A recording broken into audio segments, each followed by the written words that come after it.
जरी मुखया ते अंगीकारी तो वाचस्पती समकरी प्रबंधु होडा चंदना कैसे चर्चावे अमृता केवते रांधावे गगनावरी उभवावे गुढे केवी मीन करी त्याची कथा परी तोची होय मुखी वक्ता ऐसिया बलात्कारे बोलविता काय म्या करावे उष्ट्या पत्रावळी करुणिया गोळा दाविला सेकळा विद्वत्ताची सद्गुरुनाथ महाराज की जय गुरुर्ब्रह्मा गुरुर्विष्णू गुरुर्देव महेश्वरा गुरु साक्षात परब्रह्म तस्मै श्री गुरुवे नमः अनंत कोटी ब्रह्मांड नायक महाराजाधिराज योगिराज परब्रह्म सच्चिदानंद भक्त प्रतिपालक शेगाव निवासी समर्थ सद्गुरु श्री गजानन महाराज की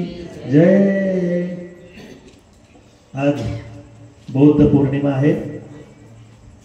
श्री भगवंताच्या विभूतीमधला 10वा अवतार।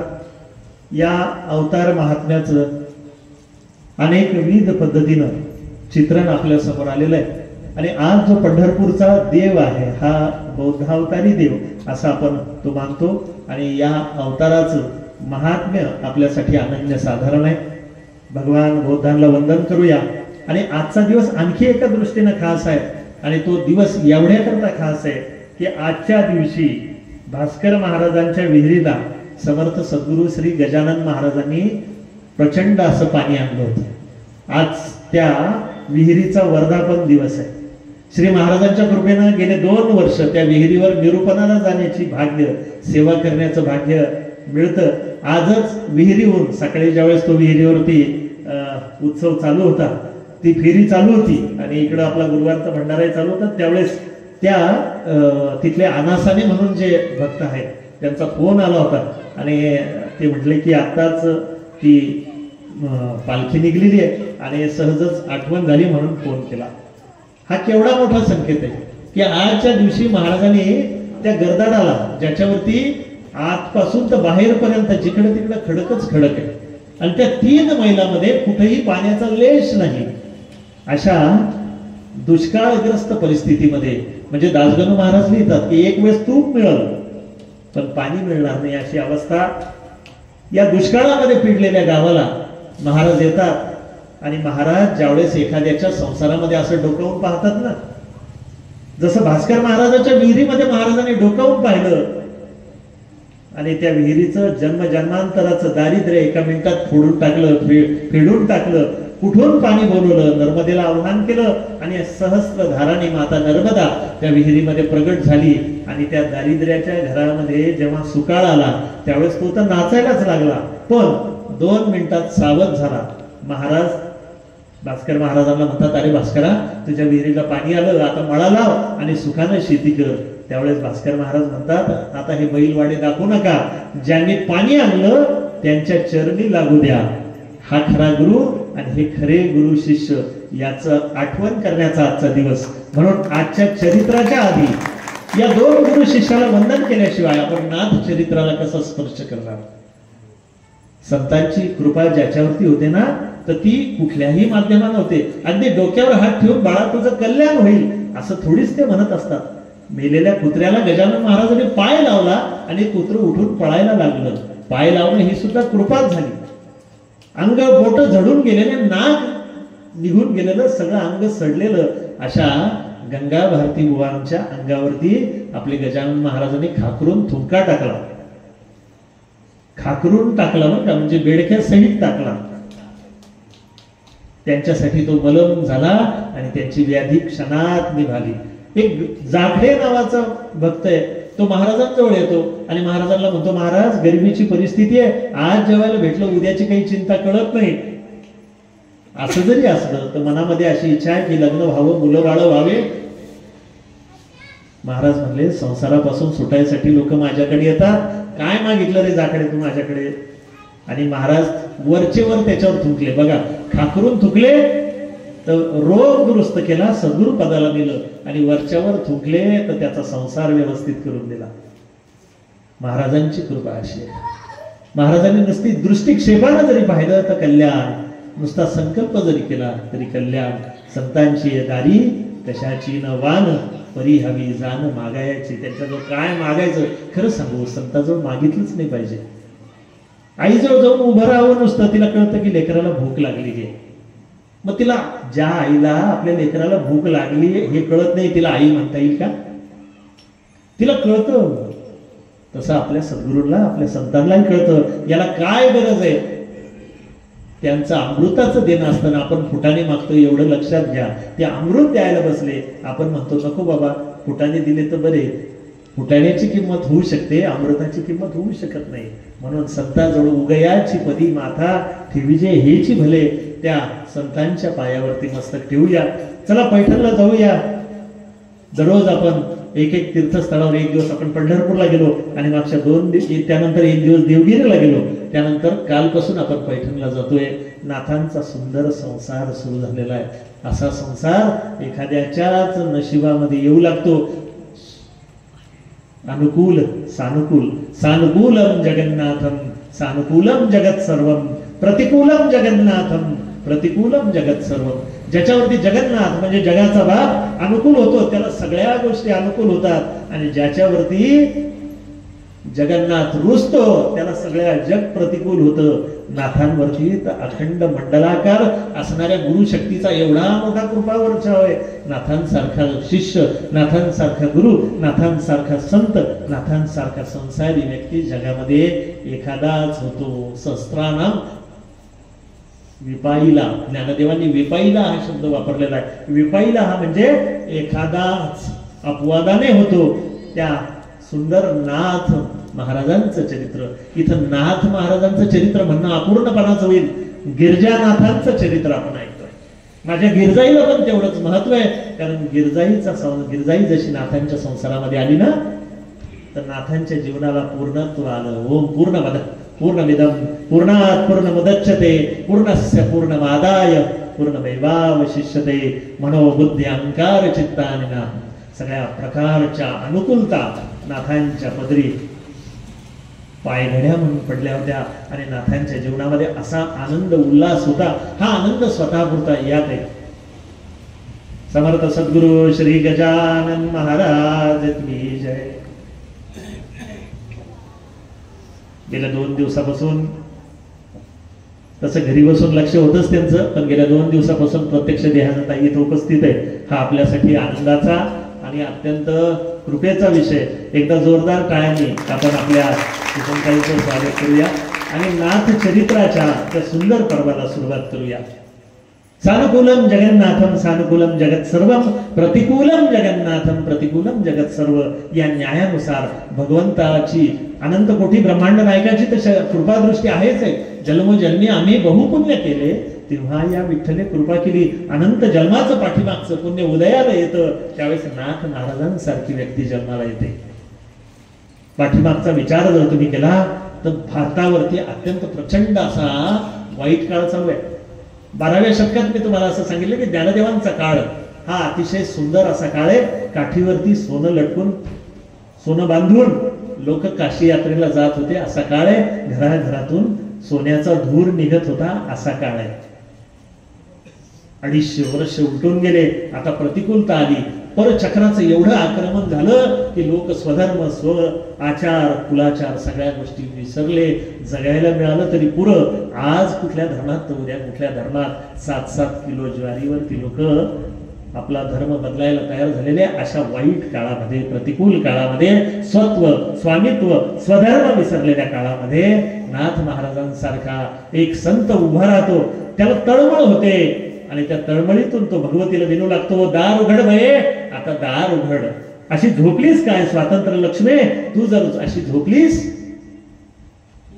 तर तुझ्याशिवाय कोण इकडे लक्ष घालील? आणि म्हणून ते खणखणीत आवाजात माताला, स्वातंत्र्य लक्ष्मीला आवाज देतात आणि तिला असं सांगतात की तुझं दार जरी नुसतं किलकिलीत झालं ना तरी सुद्धा धर्माचं राज्य देशावरती येईल. हेच तर स्वातंत्र्यवीर सावरकर सांगतात, स्वतंत्रते भगवती त्वामहम यशोविता वंदे, स्वतंत्रते भगवती.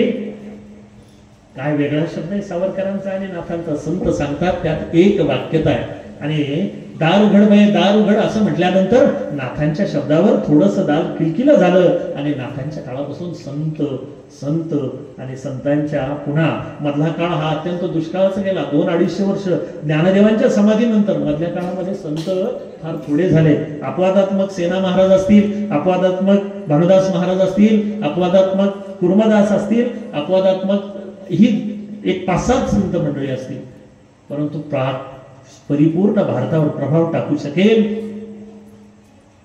असा संत नाथ महाराजांच्या रूपाने जन्माला आला. एका जनार्दनी स्तंभ दिला भागवत. हा भागवत धर्माचा खांब, आणि असा तसा खांब नाही, तर हा मजबूत खांब आहे. या खांबाचं नातं कुठल्या खांबाशी आहे, तर या खांबाचं नातं आहे पैस खांबाचं, जो नेवशला ज्ञानदेवांनी आपल्या ज्ञानेश्वरीच्या काळामध्ये ज्याला टेकून उभे राहिले, कदाचित तोच खांब असेल. एका जनार्दनी स्तंभ दिला भागवत. नाथांचा प्रपंच इतका सुंदर, इतका इतका इतका इतका त्याला शब्दच नाही की असा प्रपंच कोणाचा असू शकतो. गावामध्ये सगळीकडे चर्चा होऊ लागली, अरे काय जोडी आहे, वय काही नाही परंतु कसे राहतात रे. त्यांचं लाघव पाहून, त्यांची अनुकूलता पाहून, त्यांची सानुकूलता पाहून लोकांनी चर्चा करावी.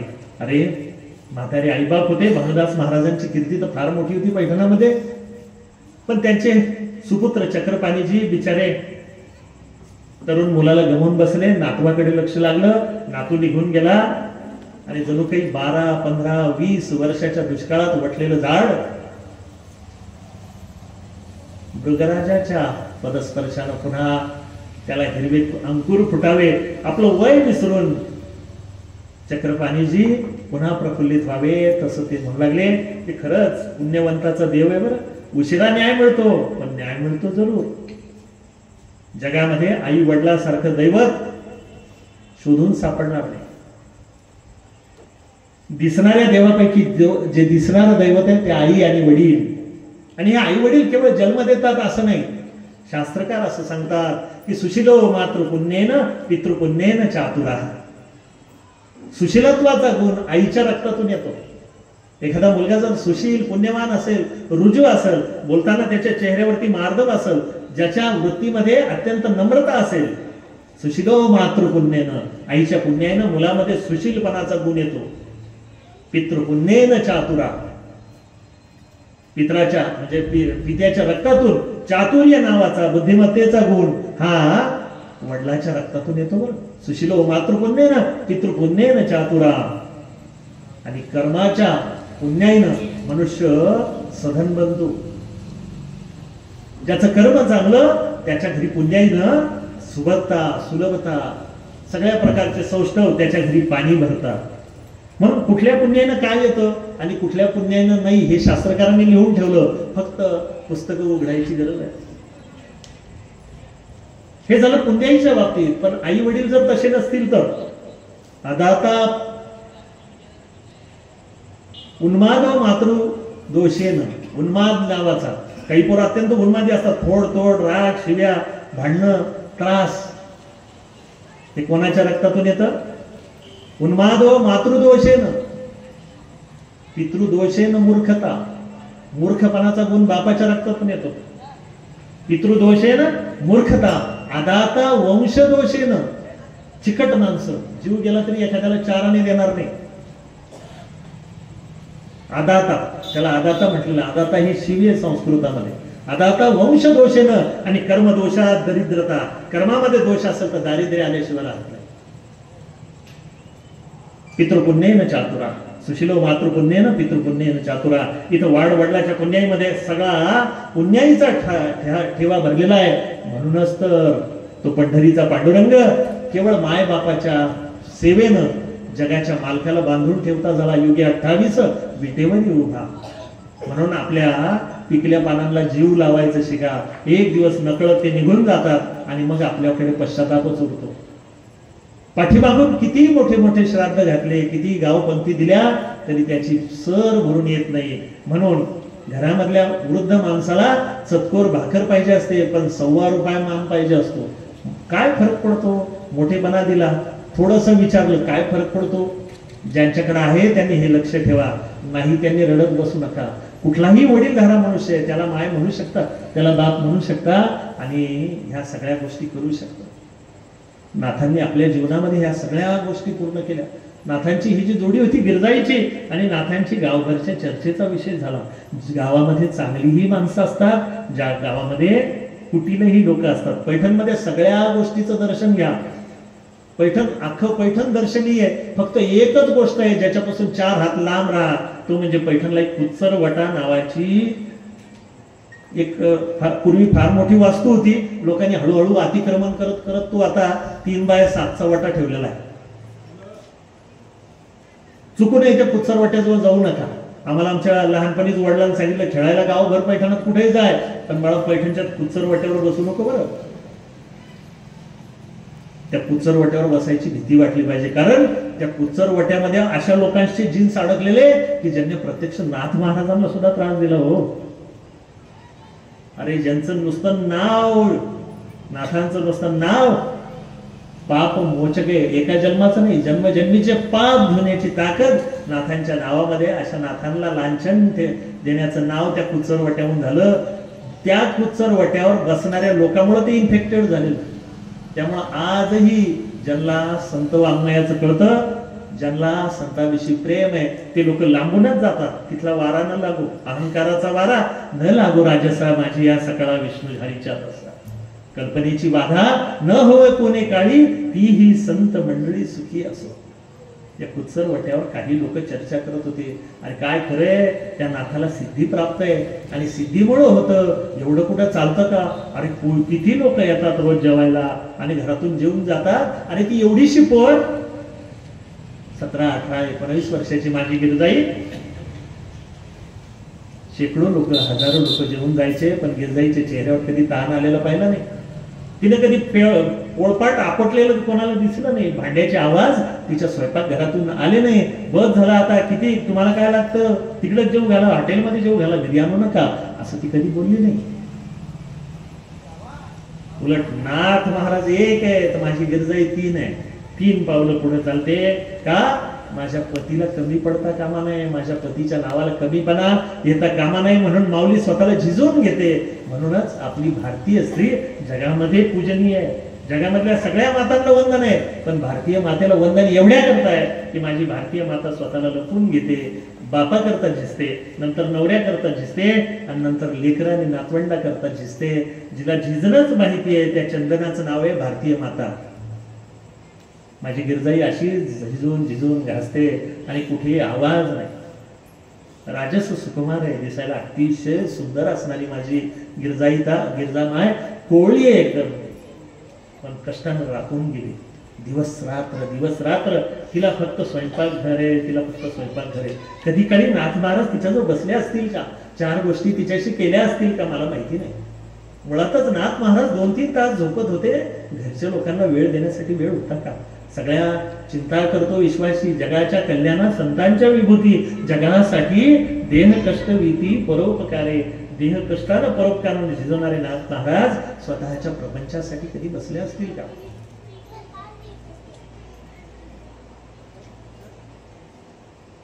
सगळ्यांनी कौतुक करावं, अरे वा अशी सून सगळ्याला मिळावी. अरे चक्रपाणीजी भाग्यवान आहे, इतके दिवस त्रास काढला, पण देवानं काय लेकरू पाठवलं, काय संस्कार असतील ना हिच्या आई बापाचे. कुठल्या घराण्यातून आली मला माहिती नाही, पण काय लोक असतील, काय संस्कार केले असतील या लेकरावरती, ज्यामुळं अशी सून मिळावी. देवा अशी सून सगळ्यांना मिळू दे, असे म्हणणारे पण होते. आणि बाकीचे म्हणत होते अरे काय खरंय का, सगळा सिद्धीचा आणि जादूचा चमत्काराचा विषय. एवढीशी ती पोर 17-18 वर्षाची 1000 लोकांचा स्वयंपाक 1 दिवस करल, 2 दिवस करल. अरे काय नाथांच्या वाड्यामध्ये लोकांची जशी काही यात्राच लागलेली, कोणी यावं तृप्त होऊन जावं, भजनही ऐकावं आणि भोजनही करावं, आणि जाता जाता काही कमी असेल तर खिसा सुद्धा भरून न्यावा. एवढी सुलभ बँक कुठं सापडेल सांगा? पैठण नगरीमध्ये कोणीच उपाशी नाही, कोणी अनाथ नाही, कारण त्या नगरीचा राजा नाथ आहे. समोर त्या नाथांचा सागर कृपेनं असा ओसंडून वाहतो की तिथं कशाची कमी नाही. आणि अशा परिस्थितीमध्ये एक दिवस असं झालं की एक 100-500 यात्रेकरूंचा समूह चारीधामच्या यात्रा करत निघाला होता. इथून पुढं नाथांच्या प्रपंचाच्या जीवनातल्या अत्यंत सुंदर कथा आहे. आतापर्यंत आपण भानुदासांचं चरित्र ऐकलं, त्यानंतर नाथांचं गुरुग्रही गमन ऐकलं, त्यानंतर गुरुग्रही नाथांनी केलेला पुरुषार्थ ऐकला, त्यानंतर नाथांची तीर्थयात्रा ऐकली. आज आपण नाथांच्या भव्य गृहस्थाश्रमाचं दर्शन घेणार आहे. जे लोक अंतःकरणपूर्वक नाथांचा गृहस्थाश्रम ऐकतील त्यांच्या घरातल्या कटकटी संपल्या म्हणून समजा. भाव फक्त विश्वास असला पाहिजे. तुलसीदासजी लिहितात, भवानी शंकरो वंदे श्रद्धा विश्वास रूपिनो. ज्याच्या अंतःकरणामध्ये श्रद्धा आहे त्याला फळ मिळाल्याशिवाय राहत नाही. एक यात्रेकरूचा तांडा 500 लोकांचा हा चारीधामची यात्रा करत निघालेला होता. आणि अचानक असाच काही हिशोब नसताना गेल्या 5-6 दिवसापासून पावसानं धुमाकूळ घातला होता. अवकाळी पाऊस, प्रचंड प्रमाणात पाऊस पडत होता. आणि ते बिचारे पावसानं झोडपलेले यात्रेकरी 2-3 दिवसापासून एका जणाला लोक जेवू घालतील. कोणाजवळ जावं तर त्यांनी म्हणावं, बाबा रे दुपारच्या 2 भाकरी उरलेल्या आहे, घेऊन जा आणि तुम्ही सगळे मिळून खाणे ते एकट्यानं खा, पण सगळ्यांचा आमच्याच्यानं होणार नाही. एक तर पाऊस पडू लागला बद तुमचा स्वयंपाक कोणी करायचा. मग अशा 2-2 भाकरी होऊन होणे. बिचारे आधीच पावसानं झोडपले होते, राहायचा ठिकाणा नव्हता, खायचा ठिकाणा नव्हता, सोबतची शिदा आटा होता सगळा भिजून गेलेला होता. गावामध्ये कोणी आश्रा देत नव्हतं. अशी कोणती इमारत नव्हती की 500 लोक एकत्र कुठं झोपतील म्हणून. मोठे मोठे मठ पैठणमध्ये नव्हते अशातला भाग नाही. आजही मोठे मोठे दगडी मठ होते, पण त्याला भली मोठी आग लागलेली होती. सगळेच घरं काही नाथांचे घरं असतात का? आता लोक नाथांच्या घराला नाथ मंदिर म्हणायला सुरुवात केली होती लोकांनी. नाथाचं घर नाही, जी तरुण वयामध्येच लोकांनी एखाद्या घराला मंदिर म्हणावं, आहे की नाही. आज आपणही पाहिलेलं आहे की नाईक दादाच्या घराला लोक मंदिरासारखे पाया पडून जात होते की नाही. म्हणजे सामान्य दांडा पटावाचं घर, पण पायरीला नमस्कार करून मध्ये जातात. याचा अर्थ काय? तर ते मंदिर म्हणजे घर झालेलं आहे. घर म्हणजे मंदिर झालेलं आहे. नाथांच्या घराला लोक नाथ मंदिर म्हणू लागले. एक जण आला, म्हटले, का रे बाबा हो, तुम्हाला जेवायचंय का? एवढ्या दुष्काळात कोणीतरी विचारणारा भेटल्यानंतर त्या माणसाला आनंद झाला. वा वा माऊली, बरं झालं तुम्ही भेटले. आम्ही काशीला चाललेलो आहे. चारीधामच्या यात्रा झालेल्या आहेत, 3 धाम शेवटचं आता काशीचं राहिलेलं आहे. भूक लागलेली माऊली, पायी चालून चालून गेल्या 4 दिवसापासून जेवलो नाही. बस सकाळ दुपार संध्याकाळ पावसानं झोडपलं जातोय. तुमच्यासारखा दाता भेटला, बरं वाटलं. चला, कुठे घर तुमचं?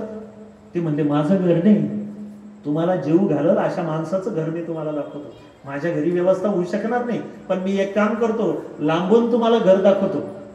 ते म्हणले, बरं बाबा, काहीच व्यवस्था होत नाही तर तू का होईना दाखव. आणि पडत्या पावसात गुडघाभर पाण्यातून वाट दाखवत एकीकडे गोदावरी रो रो रो वाहते, एकीकडे गावामधून पूर वाहतोय. आणि अशा परिस्थितीत गुडघ्यापर्यंत धोतर वर करून हा माणूस एवढे कष्ट घेत समोर चालला.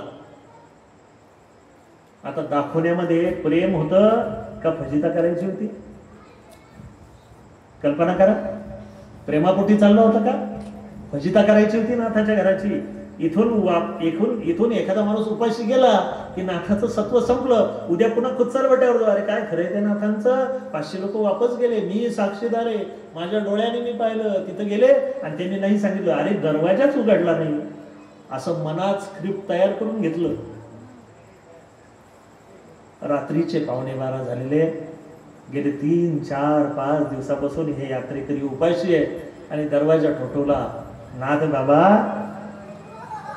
संतांचे दरवाजे कधी बंद असतील? अरे एखाद्यावर देव दरवाजा बंद करून बसू शकतो. एखाद्यावर जवळचे नातेवाईक सुद्धा दरवाजा बंद करतात. एक वेळ अशी येते की सख्खे मायबाप सुद्धा दरवाजा बंद करू शकतात. पण जगामध्ये एक शक्ती अशी आहे, ती म्हणजे संतांची. एक शक्ती अशी आहे सद्गुरूची. आडव्याने गाता उभा नारायण. आडव्यानं जरी आवाज दिला ना तरी ते आलो म्हणून उभे राहतात. वाट पाहे उभा भेटीची आवडी, कृपाळू तातडी उतावीळ. ते उतावीळ असतात. दरवाजावर आवाज दिला, एकदाच दरवाजा ठोकला ना, अगं बाबा, आतून आवाज आला, आलो. फक्त ते आगळ उघडेपर्यंतच तेवढा वेळ. नाथ बाबा ध्यानात बसलेले होते. कीर्तन संपलेलं होतं. 12, 11:30, 12:15 वाजता देवाशी तादात्म्य करण्याची नाथांची सवय होती. 12:15 झालेले होते आणि तेवढ्यात दारावरती आवाज आला. जणू काही हा आवाज माझ्या सद्गुरू जनार्दन स्वामीचा आहे. अशा भावनेनं आपल्याकडे येणारा प्रत्येक व्यक्ती हा जनार्दन स्वरूप आहे, ही नाथांची भूमिका होती. नाथांनी दरवाजा उघडला, पाठीमागून उद्धव स्वामी पळत आले, हातामध्ये कंदील होता. पाहतो तर काय 100-500 लोकांची दारापुढे गर्दी. नाथांनी डिरखून पाहिलं, यातलं कोणीही ओळखीचं दिसत नव्हतं. लांबवर घर दाखवणारा तो तिकडे उभा होता. आपला काही संबंध नाही, आपण फक्त उद्या साक्षीदार म्हणून गावामध्ये बोंब करायसाठी म्हणून तो जो होता ना बोटानं रस्ता दाखवणारा, तो असा लांब उभा होता. काय घडतं पाहायला, फक्त आता इथून हाकलून देतात. पहिले तर त्याचा वादा होता दरवाजा उघडणारच नाही, पण पहिला अंदाज हुकला, दरवाजा उघडला. दरवाजा उघडल्यानंतर नाथ महाराज कळवळले, अरे अरे एवढ्या पावसामध्ये भिजताय, मध्ये या, मध्ये आल्यानंतर बोलू. कोण कुठले कशाला आले, इतक्या रात्री यायची वेळ असती का, सकाळी भेटू, काही नाही. अरे बाळांनो मध्ये या. एवढं प्रेमानं बोलणं ऐकल्यानंतर ते सगळेजण परेशान झाले. आतमध्ये भर मध्ये घुसले, झोडपले गेले होते, थरथर थरथर कापत होते, चालून चालून शीन झालेले होते. त्याच्यात अवकाळी थंडगार पाण्यानं, गाराच्या पाण्यानं झोडले गेलेले होते, थरथर थरथर कापत होते. बाळांनो मध्ये या रे. सगळ्यांना मध्ये घेतलं. मध्ये घेतल्यानंतर नाथ महाराजांनी सांगितलं, एक काम करा, आधी सगळे अंग कोरडे करा, सगळ्यांना धोतर देतो. नाथांच्या घरी काही कमी आहे का? संदुकाच्या संदुक भरलेले होते, पटापट काढले. पुढच्या उत्सवासाठी जे साधू संत येतील त्याच्यासाठी 100-500 धोतर आणि उपरणे आणून ठेवलेले होते. अरे त्या उत्सवाच्या वेळेस पाहून घेऊ, ही सगळी लेकरं भिजलेली अंगावरती ओलं यांच्या. बाळांनो सोडा हे सगळं. आणि नौकराला सांगितलं, बाळा हे सगळं यांचं घेऊन जाय, स्वच्छ धुवून उद्या वाळत घाल, सकाळी यांना लागेल. हे सगळं घेऊन गेले आणि नवे कोरे धोतर नेसले. हे पाचशे जे वारकरी होते ना, एकमेकाच्या चेहऱ्याकडे पाहू लागले. काय भला माणूस भेटला होता बापा रस्त्यानं, काय घर दाखवलं आपल्याला त्यानं. अरे घरामध्ये घेतो का नाही हा प्रश्न होता. त्यानं कोरडा शिधा जरी दिला असता तर कुठेतरी कोपऱ्यामध्ये जाऊन ठरला असता, पण काय माणूस दिला, पहिले त्यानं घरामध्ये घेतलं. घराचा उंबरठा, घराचा स्वभाव सांगत असतो आपल्याला. चेहऱ्यावरती आड्या. इथं आपल्याकडे खेड्यामध्ये बरं आहे, पण शहरामध्ये एक पद्धत आहे. मी संभाजीनगराचा थोडासा अनुभव आहे म्हणून सांगतो तुम्हाला. प्रत्येकाच्या घराला कंपाऊंड असतं आणि एक गेट असतं. त्या गेटवर असे हात ठेवून आपल्याशी बोलतात. बाहेरचा माणूस असतो ना त्याच्याशी, हा काय चाललं, अरे घरात ये म्हणायची पद्धतच राहिली नाही. कारण घरात आला तर उगाच पाणी द्यावं लागेल, चहाचा विषय सोडून द्या. सुदैवानं आपण खेड्यातली माणसं बरं आहे आपलं, पण असं नाही की सगळेच माणसं तसे बरं, असं नाही. शहरामध्ये सुद्धा चांगली माणसं आहेत. काय सुंदर भजनं म्हणणारी, कीर्तन करणारी, प्रवचन करणारी, पायीवारी करणारी, अध्यात्म करणारी माणसं. का की सब खोटी गोष्ट काय, तशीही माणसं जगामध्ये सगळी चांगली वाईट माणसं असतातच. यांना अपेक्षा अशी होती की कोरडावाला शिधा मिळाला, थोडंफार तर बरं होईल. पण आतमध्ये घेतलं, धोतर बितर दिलं. उद्धवा शेकोटी तयार कर रे. लेकरं भिजले, थडथड वाजतात. उद्धव महाराज आतमध्ये गेले. नाथ महाराजांनी त्यांना विचारलं, माऊली काय आज्ञा आहे? त्यातला जो प्रमुख होता तो चाचरत चाचरत बोलला, महाराज गेल्या 5 दिवसापासून या पावसात झोडपले गेलो आहे. कुठल्याही गावामध्ये जेवणाची व्यवस्था झाली नाही. माझ्या बरोबरचे माझी सगळे शिष्यगण 5 दिवसापासून उपाशी आहे हो. यांना थोडंफार जरी काही मिळालं ना तर हे उद्या चालायच्या लायकीचे राहतील, नाही तर हे सगळे आजारी पडतील. अरे एवढंच ना, इथं काय कमी आहे? असं करा, मला एक अर्धा 1 तास द्या, तोपर्यंत इथं मी शेकोटी करतो. तोपर्यंत उद्धवा गुळ पाणी घेऊन ये. उद्धव स्वामी गेले, गुळ पाणी घेऊन आले. सगळ्यांनी गुळ पाणी घेतलं, थोडं बरं वाटलं, थोडी हुशारी आली. अंगावरचे कोरडे कपडे होते त्यामुळे थंडी वाजणं कमी झाली. थोडंफार घरामध्ये कोरडा लाकूड फाटा होता, तो पेटवला, घरामध्ये शेकोटी केली. सगळेजण छान शेकू लागले. कोणीतरी गिरजाईला उठवलं, माय उठावं लागतं तुला. गिरजाई धडपडून उठली. काय रे बाबा? म्हणले नाथबाबांनी आवाज दिला, बाहेर 500 लोक आलेले, काशीला चाललेले, उपाशी आहेत. कळलं 2च मिनिटात तयारीला लागते. असं म्हणून माझी गिरजाईनं पाणी मारलं तोंडावरती. दिवसभराच्या कष्टानं शिरली होती, थकली होती. एवढ्या कामाची तिला तिच्या माहेरी सवय नव्हती, परंतु आपल्या बापाचं नाव राखायचं होतं. आणि तिला माहिती होतं की जगाचा मालक आपला बाप आहे, त्यामुळे जगाची माय होणं तिला होणं आवश्यकच होतं. ती म्हणली, थांबा आता स्वयंपाकाला लागते. असं म्हणून ती घरामध्ये गेली. लाकूड फाटा आणायला गेली तर तिच्या असं लक्षात आलं की कोरडी लाकडं आजच 1000-2000 लोक येऊन गेले, त्यांचा स्वयंपाक करता करता संपले. आता सगळी लाकडं कशी आहे? ओली लाकडं. तरी तिनं ते आणले. त्या काळात काही रॉकेल, पेट्रोल असं काही वस्तू नव्हती पेटवण्याची. तिनं पेटवण्याचा प्रयत्न केला, परंतु घरभर धूर झाला.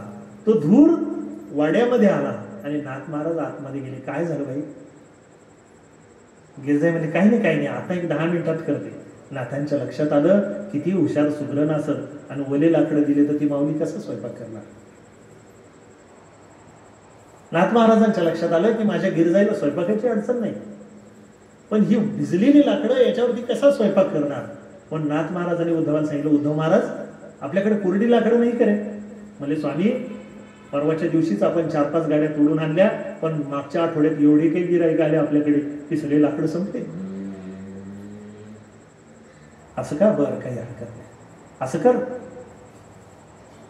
आपल्या पाठीमागचा जो खण आहे ना, पाठीमागचं जे घर आहे ना आपलं, एरी काही वापरत नाहीच आहे ते. आपल्या एवढं घर आपलं भरपूर मोठं आहे. तो पाठीमागचा खण आहे ना पलीकडचा, तो भला मोठा आहे. एक काम कर, कुदळ पावडं घे, तो खंदायला घे. त्याच्यावरची जी लाकडं आहे ना वाडवडिलाच्या काळातली एकदम कोरडी लाकडं आहे, तो खंदून टाक आणि त्याची लाकडं काढ. दुसरा कोणी माणूस असता तर पहाटे पाहतो, मजूर भेटत नाही, असं तसं म्हणून सांगितलं असतं. उद्धव महाराजांनी 2-4 जण उठवले आणि घर खंदायला सुरुवात केली. अवघड गोष्ट आहे की घरी जेवायला आलेले लोक, आपलं जुने माळवदाचे घर म्हणतात ना, ते माळवदाचं घर, त्याच्यावरची माती बाजूला काढायची आणि भले मोठे सागाचे ढलपे होते जुने 200, 300 वर्षाचे, ते तोडायचे आणि स्वयंपाक करायचा. तो कामाला लागला. नाथ महाराजांच्या असं लक्षात आलं की ती माती काढायला 1-2 तास, त्यानंतर ते लाकडं फोडायला 2-3 तास, ते लाकडं आणायला 1-2 तास लागणार. हे दोघं तिघे बिचारे किती फोडतील. नाथ महाराज 2 मिनिटात विचार करू लागले, काय करावं काय करावं. नाथ महाराजांच्या लक्षात आलं की मोठे आलेशान 3-4 पलंग घरून बनवून घेतलेले होते की घरी कोणी संत महात्मे आले त्यांच्या सेवेसाठी घरामध्ये भले मोठे पलंग. आजही तुम्ही कधी नाथवाड्यामध्ये गेले तर त्यावेळेसचे अजूनही आहेत. ते भले मोठे पलंग होते. आजच्या काळासारखे पलंग नाही, 2 माणसं बसली की तडकन तुटली असे पलंग नव्हते. ते भले मोठे पलंग त्या काळातले. नाथ महाराजांनी स्वतःच्या हाताने, कारण नाथ महाराज हे व्यायाम करणारे, रणांगण गाजवणारे असे ते लोक होते. आणि त्यांनी विचार केला 2 मिनिटं की अरे आपल्याला याशिवाय पर्याय नाही, हे माळवत पुढेपर्यंत हे तयारच आहे. आणि नाथ महाराजांनी तळातळ त्या लाकडाचे मोठे मोठे ते काय म्हणतात त्याला, माचे, ते सगळे तोडले. आडव्या बेळी तोडल्या आणि गिरजाई समोर नेऊन दिला. धड धड धड धड धड जाळ पेटला आणि अवघ्या तासामध्ये हे 500 लोक जेवून तृप्त होऊन नाथ सदनामध्ये शांत झोपी गेले. तिकडचं जे बाहेर उभं होतं ते थंडीनं मारायची पाळी आली. अरे घरातून कोणी बाहेर येत नाही, आवाज येत नाही, हे लोक मध्ये गेले म्हणून चाचरत चाचरत चाचरत चाचरत ते जवळपास आलं दाराच्या. तिथून काही दिसना म्हणून मधल्या ओट्याहून, मधल्या त्या पायरीहून चढलं. पायरीहून चढत पुढं आलं. बाजूला तो हौद आहे, त्या हौदाच्या बाजूला आलं आणि तिथून पाहतो तर काय, पुरणाच्या पोळीची पंगत चालू आहे. माझी गिरजाई दनादन तूप वाढते. सगळेजण यथेच्छ 6 दिवसाचा कोटा एकाच दिवसात पुरा करताय. आग्रह करून नाथा घरचे भोजन, सारा गाव पंगतीला दूध भात सर्वामुखी आग्रहानं भरविला. नाथ महाराज स्वतःच्या हातानं, बाळा एवढी घे रे, एवढा दूध भात घे, एवढ्यानं काय होतं. अरे किती दिवसाचा घरून निघलास बाळा, कोण कुठल्या गावाचा आहे काय माहिती नाही, तुझे आई वडील किती दिवसापासून तू बाहेर जेवतोस, कधी तुला मिळाला असं, माझ्या बाळा एवढा घास घे, असं म्हणून स्वतःच्या हातानं तुकडा तोडतात. काय भाग्यवंत लोक असतील ना की ज्यांना नाथाने स्वतःच्या हातानं, माझ्या गिरजाईनं स्वतःच्या हातानं त्यांना भरवलं असं. सगळे तृप्त झाले. दुसऱ्या दिवशी उदंड आशीर्वाद देऊन ते निघून गेले. नाथांचा जय जयकार करत संपूर्ण गल्लीतून जाताना जे कुचरवटेकर होते ते मात्र परेशान झाले. अरे बाप रे बाप, याच्याकडे जोही फटाका टाकावा तो फटाका फुसून आपल्याकडेच उडून येत होते. म्हणजे एखाद्याला टार्गेट करावं आणि ते उलट होऊन आपल्यावरच यावं, बुमरँग म्हणतात त्याला. हे असं सगळं चालू होतं आणि काही सापडत नव्हतं. नाथ महाराज सकाळी सचिंत बसले. चिंता होती. नाथांना शक्यतो चिंता नसायची, पण आज नाथ महाराज बसले, थोडीशी चिंतामग्न होते. वारकरी मंडळी निघून गेली, यात्रेकरू मंडळी निघून गेले. नाथ महाराजांच्या पूजनानंतर नाथ महाराज देवघरामध्ये बसले. थोडंसं मनामध्ये विचार आला की ती गिरजाई होती, किती ओझं टाकावं. बरेचसे नौकर पाहिले, पण नाथाच्या घरी 1-2 दिवस नोकरी करायची. नाथ महाराज त्याला विचारायचे, पगार किती घेशील? तो सांगायचा इतके घेईल. तितका पगार नाथांनी कबूल करायचा आणि दुसऱ्या दिवशी तो माणूस पळून जायचा. नको रे बापा, एवढं काम, महिन्याभराचं काम एका दिवसात करून घेतो, तुम्ही दुप्पटे पगार दिला तर तुमच्याकडची नोकरी नको आहे ना. नोकरी करायला लोक काय पाहतात, नोकरदार माणूस आहे का, त्याच्याकडे महिन्यानं राहा, म्हणजे तो ड्युटीला जातो, आपणही ड्युटी करायची पिंपळाकडे. असे लोक असले तर महिन्यानं राहतील. पण आमचे सुरेश भाऊ सारखे, राम भाऊ सारखे जर मालक असतील 24 तास बसवणारे बंधाऱ्यावरती, तर ती म्हणतील नको, तुमच्याकडे नको. तुम्ही डबल पगार दिला ना तर तुम्ही काय आमच्या दुप्पट व खरपुडा हाकलतात, तुमच्या इतकं आम्ही थोडी करणार आहे. म्हणून ते त्याच्याकडे नोकरी राहणार नाही. नाथ बाबाकडे नोकरच राही नको. नाथ महाराजांनी मनात विचार केला, देवा असा एखादा कुठला तरी माणूस नोकर पाठव रे, त्याला पाहिजे तो पगार देईल, पण माझ्या गिरजाईचे आणि माझ्या उद्धवाचे खूप हाल होतात. माझ्या घरून जर एखादा उपाशी माणूस गेला ना तर माझ्या गुरूंचं नाव जाईल. माझ्या गुरुनी मला प्रेमानं नाथ म्हणावं, आणि नाथा घरून कोणी उपाशी जर गेला, मोकलीला अतिथी नेई सुकृताची संपत्ती. एक गोष्ट लक्षात घ्या, गोड बोलून एखादा अतिथी जर रस्त्यानं बाजूला काढला, घरामधला स्वयंपाक तयार असताना पुढं होय जर म्हटलं, तर तो मनुष्य नुसता जात नाही, तर आपल्या कपाळावरचं पुण्य घेऊन जात असतो. संतांनी लिहून ठेवलेलं आहे, मोकलीला अतिथी नेई सुकृताची संपत्ती. तो अतिथी काय घेऊन जातो, तुमच्या टोपल्यातली भाकर तशीच राहते, पण तुमच्या कपाळावरचं पुण्याईचं माप मात्र तो घेऊन जातो. मोकलीला अतिथी नेई सुकृताची संपत्ती. आपल्या चतकोर भाकरीमधला चतकोर भाग का होईना, हा त्याला दिला गेला पाहिजे, ही आपली संस्कृती आहे. नाथ महाराजांनी देवाला मागणं केलं की देवा असा एखादा व्यक्ती पाठव की ज्याच्यामुळं माझा हा घरचा जो भाग आहे हा पूर्ण होईल, आणि कुठलाही अतिथी माझ्या दारापासून उपाशी जाणार नाही, विनमुख जाणार नाही, अशी विनंती नाथानं केली. तेवढ्यात दारावरती बेल वाजली. त्या काळात बेल होती का, तुम्ही विचार करा, तोपर्यंत मी पाणी देतो.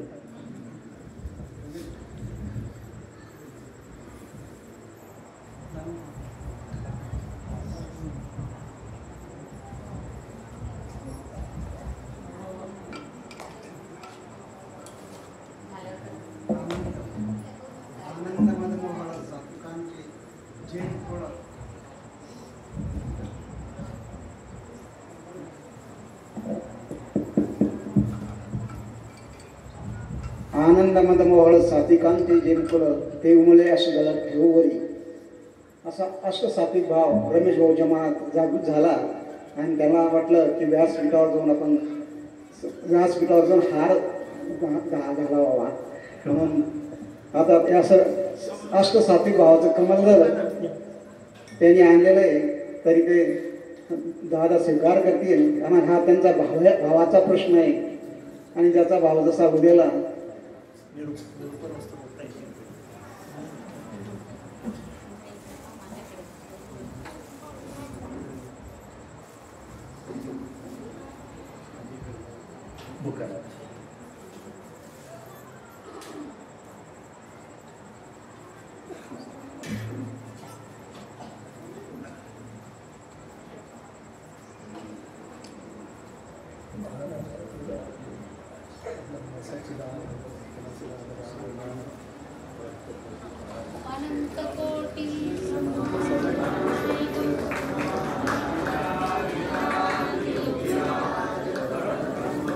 सच्चिदानंद भक्त प्रतिपालक. जी जबाबदारी आहे, घरचे जे पाहुणे रावळे येतात या सगळ्यांचं व्यवस्थित करू शकेल असा एखादा व्यक्ती माझ्याकडे पाठव. आणि तेवढ्यात दरवाजाजवळ टकटक झाली. नाथ महाराज स्वतः उठून बाहेर आले. समोर पाहिलं ते काळा सावळा कुरळे केस असणारा 13-14 वर्ष वयाचा, अत्यंत खोडकर भाव चेहऱ्यावरती असणारा, विलक्षण हास्य असणारा एक युवक म्हणू किंवा नुकतीच बाल अवस्था संपलेला कुमार म्हणू असा एक मुलगा हसतच उभा होता. एका पायावरती उभा राहायचा आणि दुसऱ्या पायाची आढी घालायची त्याची सवय. त्याच्या हसण्यामध्ये एक मनमोहकता असावी. कुणीतरी ओळखीचा वाटतो, याचा चेहरा कुठेतरी पाहिल्यासारखा वाटतो असं नाथ महाराज म्हणाले. आणि नाथ महाराजांनी त्याला विचारलं, ये बाळा मध्ये ये. आणि तो उड्या मारतच मध्ये आला. तो नटखट, अत्यंत खोडकर बाणा असणारा, परंतु अत्यंत शालीनता लिहून तो नाथ भाड्यामध्ये आला आणि त्याने नाथ महाराजांना विनंती केली, बाबा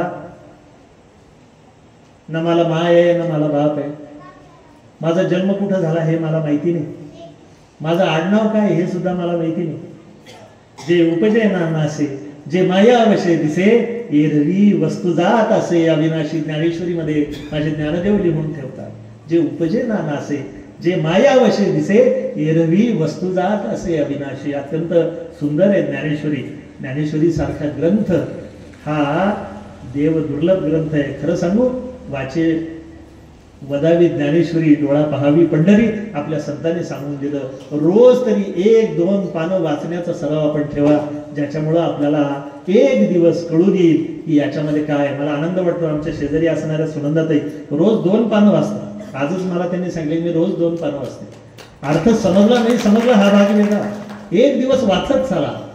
माझे नामदेव महाराज लिहून ठेवतात की भाव धरुणिया वाचे ज्ञानेश्वरी कृपा करी हरी दयावरी. अरे बुद्धी धरुणी वाचे ज्ञानेश्वरी असं कुठे लिहिलं नाही, भाव धरुणिया वाचे ज्ञानेश्वरी कृपा करी हरी दयावरी. आपले गजानन महाराज होते ना, गजानन महाराज सुद्धा रोज ज्ञानेश्वरी वाचायला लावायचे. आणि एक माणूस असाच अहंकाराने पिडला, तो म्हटला माझ्याशिवाय महाराजाचं काम पुरं होत नाही, मी जर उशिरा गेलो तर महाराजांची ज्ञानेश्वरी उशीर. मग त्यानं काय केलं, उशिरा पाशिरा यायला सुरुवात केली. त्यांना माहिती आपल्याशिवाय सुरूच होणार नाही, कारण वाचणारा तो एकटाच होता त्यावेळेस.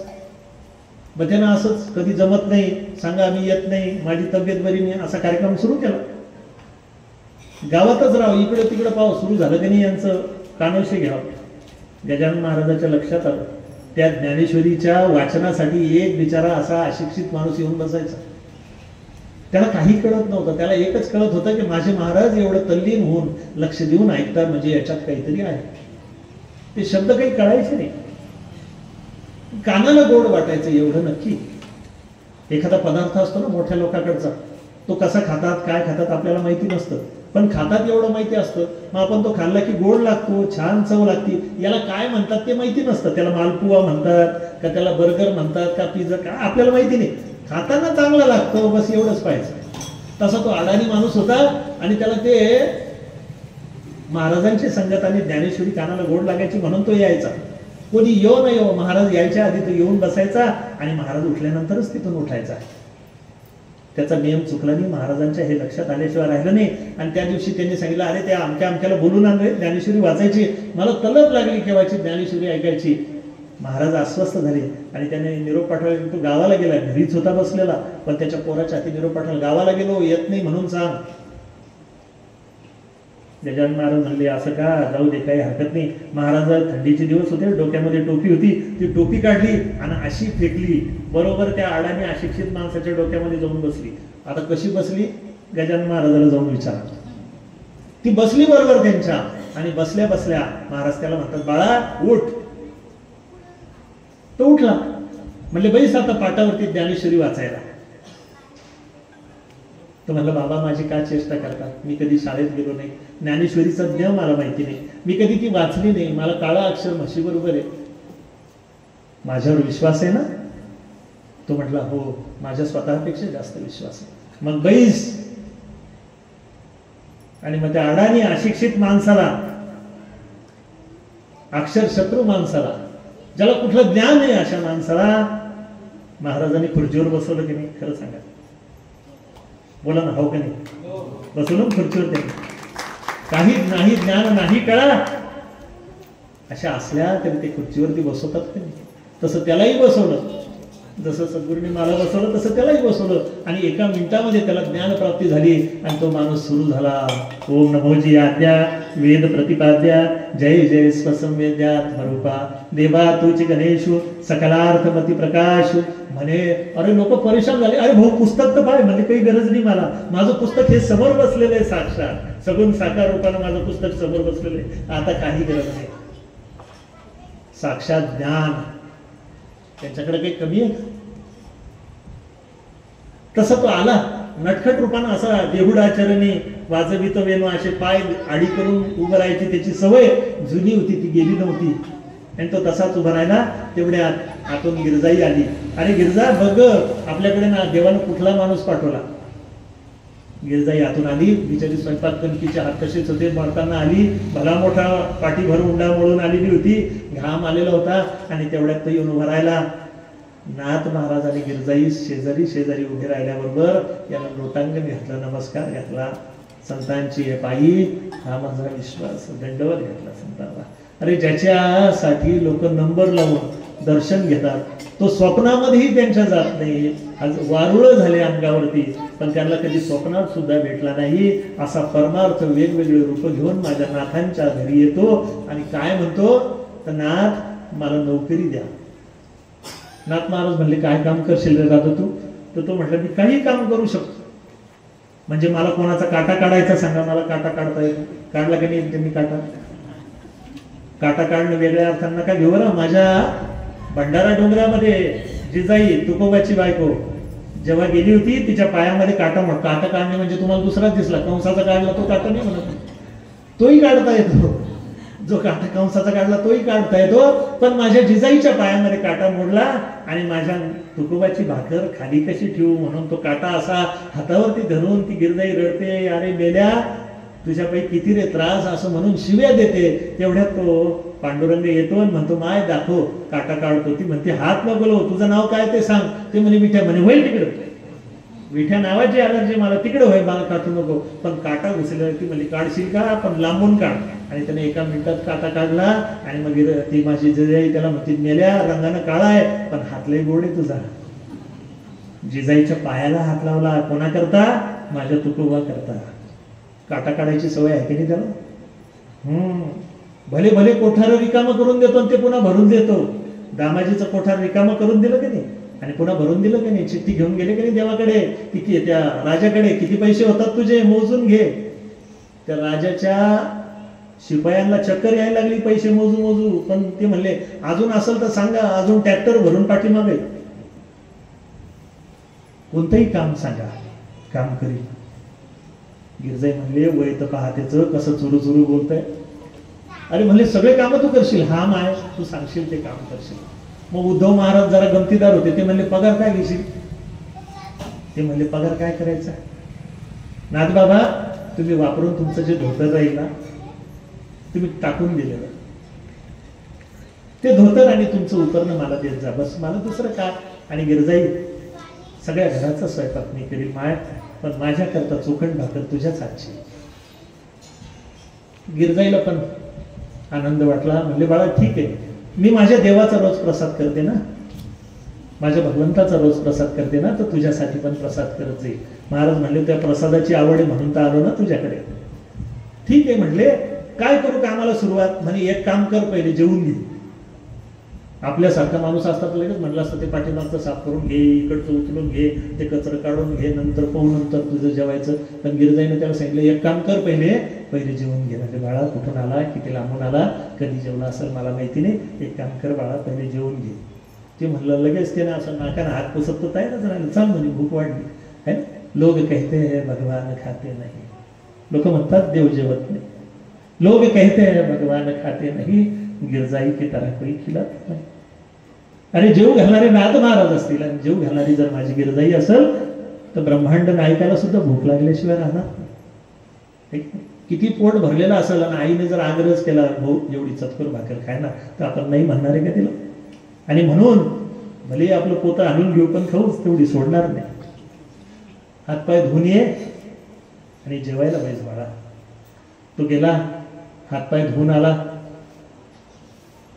उद्धव स्वामीला प्रश्न पडला, हे बा याचे लाड करू नका बरं, याला पगार विचार.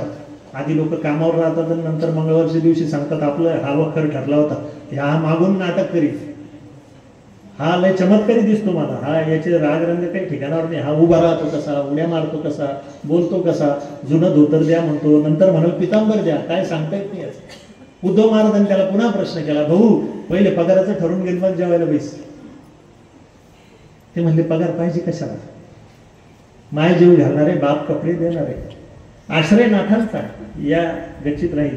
आणि उद्धव स्वामी तुम्ही चिंता करू नका, मला पगाराची आवश्यकता नाही, मी इथं घेण्यासाठी नाही, मी इथं देण्यासाठी आलेलो आहे रे बाबा, मला इथे घ्यायचं नाही, मला जे घ्यायचं ते घेईल आणि बाकीचं मी देईल. बरं जेवायला बसवलं.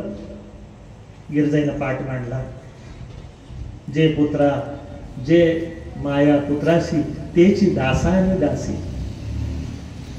दया करणे जे पुत्राशी तेची दासा आणि दासी.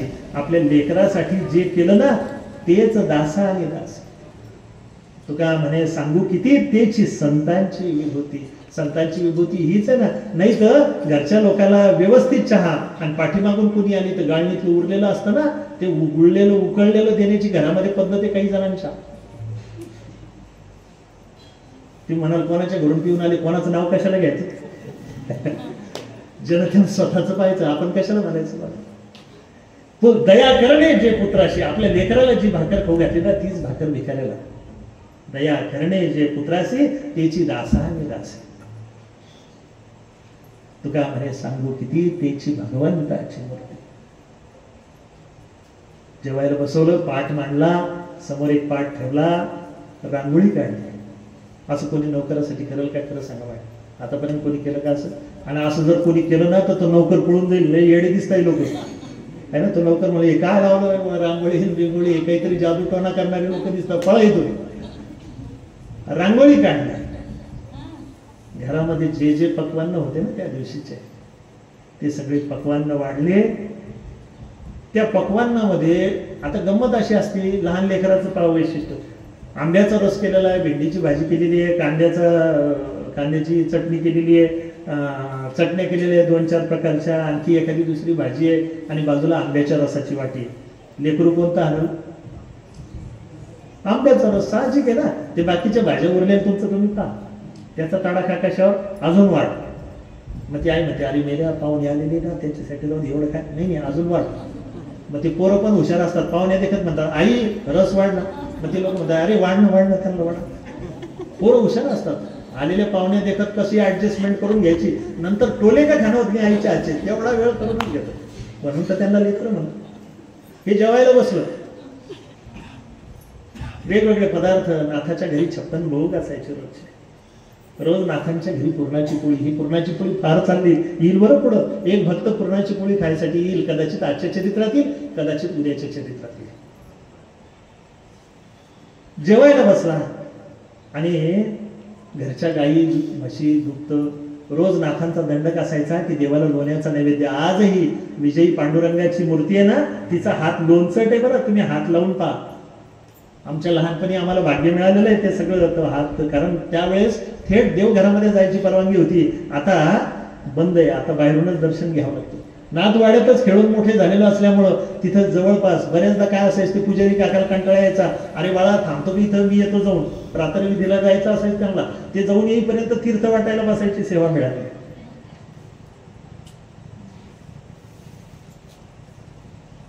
तो लोण्याचा हात अजूनही लोणचट आहे. हात लावून पहा, असा चोपडा हात आहे.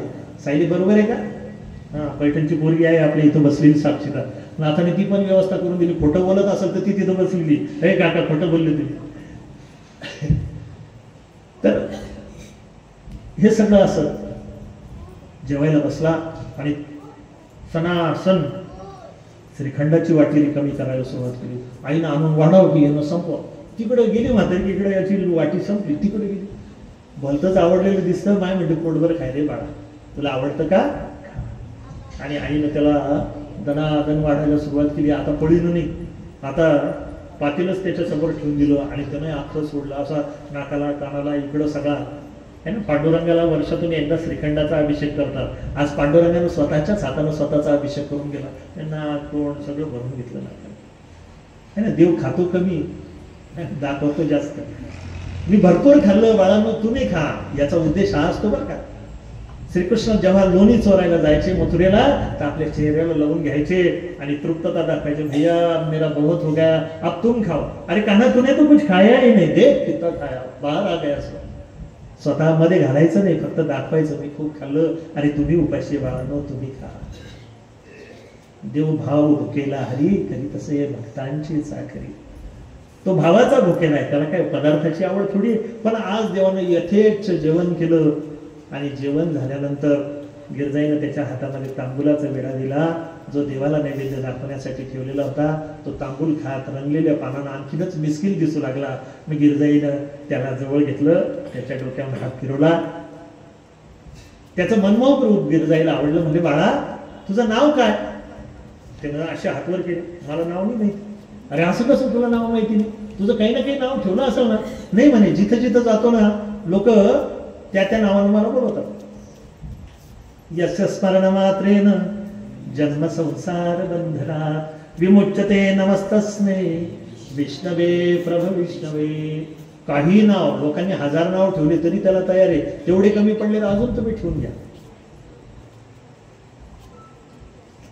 ज्याला जसं वाटतं तसं नाव ठेवतो. मला कोणतंच नाव नाही. म्हणले मी तुला कोणतं नाव ठेवू? म्हणजे तुझी मर्जी. नाही असं नाही, पण तू सांग ना तुझं काय नाव? म्हणले मला नाव नाही, मला बाप नाही, मला माय नाही, मला गाव नाही, मला नाव नाही. म्हणजे डेंजरस गिराईक आलेलं आहे आपल्याला. पण तुला नाव तर काहीतरी सांगावं लागेल ना. ते म्हणले मला एक सांग, माय नाव कोण ठेवत असतं? तर म्हणे आई बाप. मग तुम्हीच माझे आई बाप, तुम्हीच माझं नाव ठेवा. आईनं 2 मिनिटं विचार केला, काय बरं तुझं नाव ठेवा? अरे याला श्रीखंड आवडलं, अरे याचं नाव आजपासून श्रीखंड्या. आणि त्या दिवसापासून त्याचं नाव झालं श्रीखंड्या. श्रीखंड्या महाराज की. हा श्रीखंड नाथा घरची सगळी कामं करू लागला. नाथ महाराज उठायच्या आधी अर्धा किलो चंदन घासावं. किती? अर्धा किलो. नाथा घरचे देव एकदा जाऊन पहा. एवढ्या देवाची आपण पूजा केली ना तर अवघड होऊन जाईल. म्हणजे किती देव आहे आपल्याला मोजता येणार नाही, एवढे देव आहे नाथांच्या घरी. अर्धा किलो चंदन उगाळून ठेवावं. फुलं पुष्प सगळे आणून ठेवावे. तुलसी दल आणून ठेवावे. दुर्वाच्या जोड्या करून ठेवाव्या. अग्रोदक पाणी गंगेवरती जाऊन पहाटेच अग्रोदक पाणी आणून ठेवावं. पहाटेच काळ्या कपिला गाईचं दूध काढून चरवी भरून तिथं समोर अभिषेकासाठी ठेवावी. दह्याची वाटी बाजूला आणून ठेवावी. प्रसादासाठी लोणी आणि साखर बाजूला आणून ठेवावं. देवपूजेचे वस्त्र बाजूला काढून ठेवावी. देवाला घालायची ती वस्त्र बाजूला काढून ठेवावी. देवाच्या दागिन्याचा डबा असा बाजूला समोर ठेवावा. नाथ महाराजांना तिथं गरमी होऊ नये म्हणून पंखा घेऊन बाजूला उभं राहावं. देवाची समई, देवाचं ताट, देवाची दिवा, निरंजन सगळ्या व्यवस्थित घासून पुसून स्वच्छ. एकही उपकरण असं डबडबलेलं, कळंकलेलं, मळालेलं असं तुम्हाला दिसणार. सगळं चक्र. देवपूजा झाली की लगेच कावड घ्यावी. कावड म्हणजे पुढे हंडा, पाठीमागे खंडा आणि पळत पळत गंगेवरती जावं. असा गंगेवर जात नाही तर तिकून येतानाच दिसावं. मध्ये रस्त्यानं काय कनेक्शन होतं त्याचं त्याला माहिती. जाताना दिसत होता आणि येताना दिसत होता, मध्ये कुठे दिसतच नव्हतं. कधी काळी पैठणला गेला तर रांजण, नाथांचा रांजण. आपली कल्पना म्हणजे रांजण किती किलोचा, किती लिटरचा असू शकतो? 50 लिटर, फार फार तर 100 लिटर. नाथांच्या रांजणामध्ये किती टँकर भरून उरतात सांगता येत नाही. एवढं पाणी रोज गंगेचं भरावं नाथांच्या घरी, रोज. आजही तुकाराम बीजेला सुरुवात होती. जे पैठणमध्ये जातात यात्रेसाठी वारकरी किंवा तिथे निवासी आहेत, ज्यांच्या मनामध्ये नाथांबद्दल भाव आहे, असे कितीतरी लोक आहेत पैठणमध्ये की ज्यांना नाथ महाराज म्हणजे काय माहिती नाही. सकाळी घंटा वाजायचा, नमस्कार करायचा, आपलं दुकान उघडायचं, घरी चालले, अशीही लोक आहेत. आणि पिढ्यानपिढ्या वारकरी असणारे ज्यांना नाथ म्हणजे काय ते माहिती आहे, जे प्रेमानं हक्कानं नात्यानं सांगतात आम्ही नाथांच्या गावचे. मलाही अभिमान वाटतो की मी नाथांचा वारकरी. नाथांचं असं वैभव होतं की नाथांचा तेवढा हौद रोज उपसला जायचा. एवढे लोक नाथां घरी यायचे आणि नाथांचा तेवढाच हौद भरला जायचा. एवढी कावड एकट्या श्रीखंड्यानं घालायची. सगळ्या गावचे चिल्ले पाल्ले लेकरं बाळं घेऊन, हंडे घेऊन त्या तुकाराम बीजेपासून तर नाथषष्ठीच्या दिवसापर्यंत येतात. नाथषष्ठीच्या दिवशी पुन्हा एक भाग्यवंताचा रूपानं तो हंडा पडतो, त्याच्या रूपानं तो श्रीखंड्या येतो आणि रांजण असा आतून उसळी मारून येतो. सगळीकडे पाणीच पाणी होतं. ज्याचा विश्वास नसेल त्याने नाथषष्ठीला जाऊन बघावं. तुका म्हणे नाही, ज्यांच्या विश्वास ज्यांच्या म्हणे पहावे पुराणे विचारू. पाणी भरावं आणि पाणी भरणं झालं की लगेच कपडे बदलावे, सोहळ्यामध्ये व्हावं. गिरजाईला सांगितले, माय तुझं तुझं काम कर, देवापुरता नैवेद्य कर आणि माझ्यापुरती भाकर बनव. बोली काय केलेली होती की मी जेवण तर माझ्या हातचं जेवणार नाही. है ना, बरेचसे जण असतात स्वतःच्या हातचं जेवत नाही, दुसरीकडं. मी माझ्या हातचं खाणार नाही, माझ्या हातचं खाऊन मला कंटाळा आला, मी तुझ्या हातचं खाईल. फक्त तू देवापुरतं, देवाच्या नैवेद्यापुरतं आणि माझ्यापुरता स्वयंपाक कर. 2च जणांचा स्वयंपाक. मला सांगा, हजारो लोकांचा स्वयंपाक करणारी माझी गिरजाई 2च जणांचा स्वयंपाक करताना किती आनंद झाला समजा. अरे बाप, काय चांगलं पोरग वाटलं बाबा देवानं. विशेष म्हणजे पगार मागत नाही, कुठलं काही मागणी नाही, काही नाही, काम सांगायची गरज नाही. अरे हे कर रे, अरे आला कर रे, काहीच नाही. स्वयंपाक घरामध्ये घुसायचा, एक बोली करून घेतली होती, स्वयंपाक घरामध्ये जेव्हा जाईल तेव्हा दरवाजा बंद असेल, कोणी मध्ये आलेलं मला चालणार नाही, दरवाजा लावून घेईल. नाथ महाराज म्हणाले अरे जाऊ दे ना, फार फार काय तर गुळ खाईल, शेंगदाणे खाईल, याच्याशिवाय काय करणार. दरवाजा बंद करायचा उशीर, आतमध्ये गेला की स्वयंपाक तयार. आता कोणतं प्रेशर कुकर वापरत होता, कोणता गॅस होता आपल्याला माहिती नाही. आतमध्ये जावं, दरवाजा बंद करावा, स्वयंपाक तयार, भांडेच्या भांडे तयार, सवळ्यामध्ये स्वयंपाक, आतून घमघमीत सुगंध यावा आणि लोकांनी पण जिभल्या ताटेत रस्त्यानं जाणाऱ्या याने विचार करावा, अरे बाप, रस्त्यानं पावलं चालताना तिथं अडथळायची, अरे बाप काय सुगंध आला, है ना. असा रोजचा कार्यक्रम सुरू झाला. आता नाथांच्या घरी किती लोक आले तर नाथांना त्यांची चिंता उरली नाही, कारण आता स्वयंपाक करण्यासाठी नाथांच्या घरी श्रीखंड आला होता. स्वयंपाक झाला की नाथांची सेवा करण्यासाठी नाथांना एवढा जपायचा श्रीखंड्या. बाबा खाली बसू नका, बसण्यासाठी उच्च असं, बाबा तुमचे पाय दुखतील, खाली गारवा आहे, खाली चटई, बाबा तुम्हाला असं होईल तसं. बाबांच्या मागं पुढं खरं सांगू तुम्हाला, पुण्यवंत माणसं जपले पाहिजे. पुण्यवंत माणसाची उपेक्षा करणं हे फार मोठं पाप आहे. गावामध्ये जे श्रेष्ठ पुण्यवंत व्यक्ती आहे त्यांची काळजी घ्यायची सवय ठेवा. ज्या गावामध्ये पुण्यवंत व्यक्तीकडे दुर्लक्ष केलं जातं, त्यांचा उपहास केला जातो, त्यांची कुचेष्टा केली जाते, ते गाव दुष्काळग्रस्त गाव होतं. संतांची उपेक्षा ही अतिशय त्रासदायक आहे. म्हणून ज्या गावामध्ये अशी व्यक्ती असेल, आता ती व्यक्ती ओळखावी लागते, ती ओळखण्यासाठी नजर लागते आणि ती ओळखल्यानंतर तिची तशी सेवा करण्याची वृत्ती पण असावी लागते. ती व्यक्ती तुम्हाला म्हणणार नाही की माझी अशी सेवा करा, मला अशी मदत करा, त्यांना काही गरज नसते, त्याचा हरी त्याच्यासाठी करायला बसलेला असतो. पण अशा व्यक्तीची उपेक्षा करणं म्हणजे फार मोठं पाप आहे, एवढं लक्षात ठेवा. नाथ महाराजांची एवढी व्यवस्था करायचा, वेळच्या वेळेला त्यांना पाणी, गरम पाणी नेऊन देणं, पिण्यासाठी गरम पाणी देऊन देणं, त्यांच्या जेवणासाठी काय लागतं ते, कधी काळी आजारी असले तर नाथांची औषधी त्यांना व्यवस्थित देणं, नाथांचे वेळशीर त्यांना स्नानासाठी देणं, धोत्राच्या निर्या करून नाथांच्या समोर ठेवणं, नाथांना आवडती फुलं त्यांच्यासाठी आणून ठेवलं. आज कुठला ग्रंथ वाचणार आहे तो ग्रंथ नाथांच्या समोर ठेवणं, कुठपर्यंत आलं तिथं मार्क करून ठेवणं, दुसऱ्या दिवशी जिथपर्यंत आलं ते पुस्तक उघडून नाथांच्या समोर ठेवणं. कधी काळी गरज पडली तर नाथ महाराज लिहित असणाऱ्या ग्रंथासाठी लेखणी हातामध्ये घेतलं, बाबा तुम्ही सांगा मी लिहितो, असं करून लिहित बसणं, आलेल्या लोकांच्या टिप्पणी ठेवणं, घेण्या देण्याच्या नोंदी ठेवणं, उधारी वसूल करून आणणं सगळ्यात मोठं काम आहे. एखादा कट्टर माणूस असं उधारी देत नाही, श्रीखंड तिथे गेला की तो बरोबर देत होता, काय मशीन होतं सांगता येत नाही, तो नुसता जाऊन उभा राहिला की नाथाची उधारी मिळाली म्हणून समजा. अवघडातलं अवघड काम आहे. बुडीत मधले बुडीत पैसे, श्रीखंड्या जाऊन उभा राहिला की पैसे वसूल, काही पडेल ते काम श्रीखंड्या करू लागला.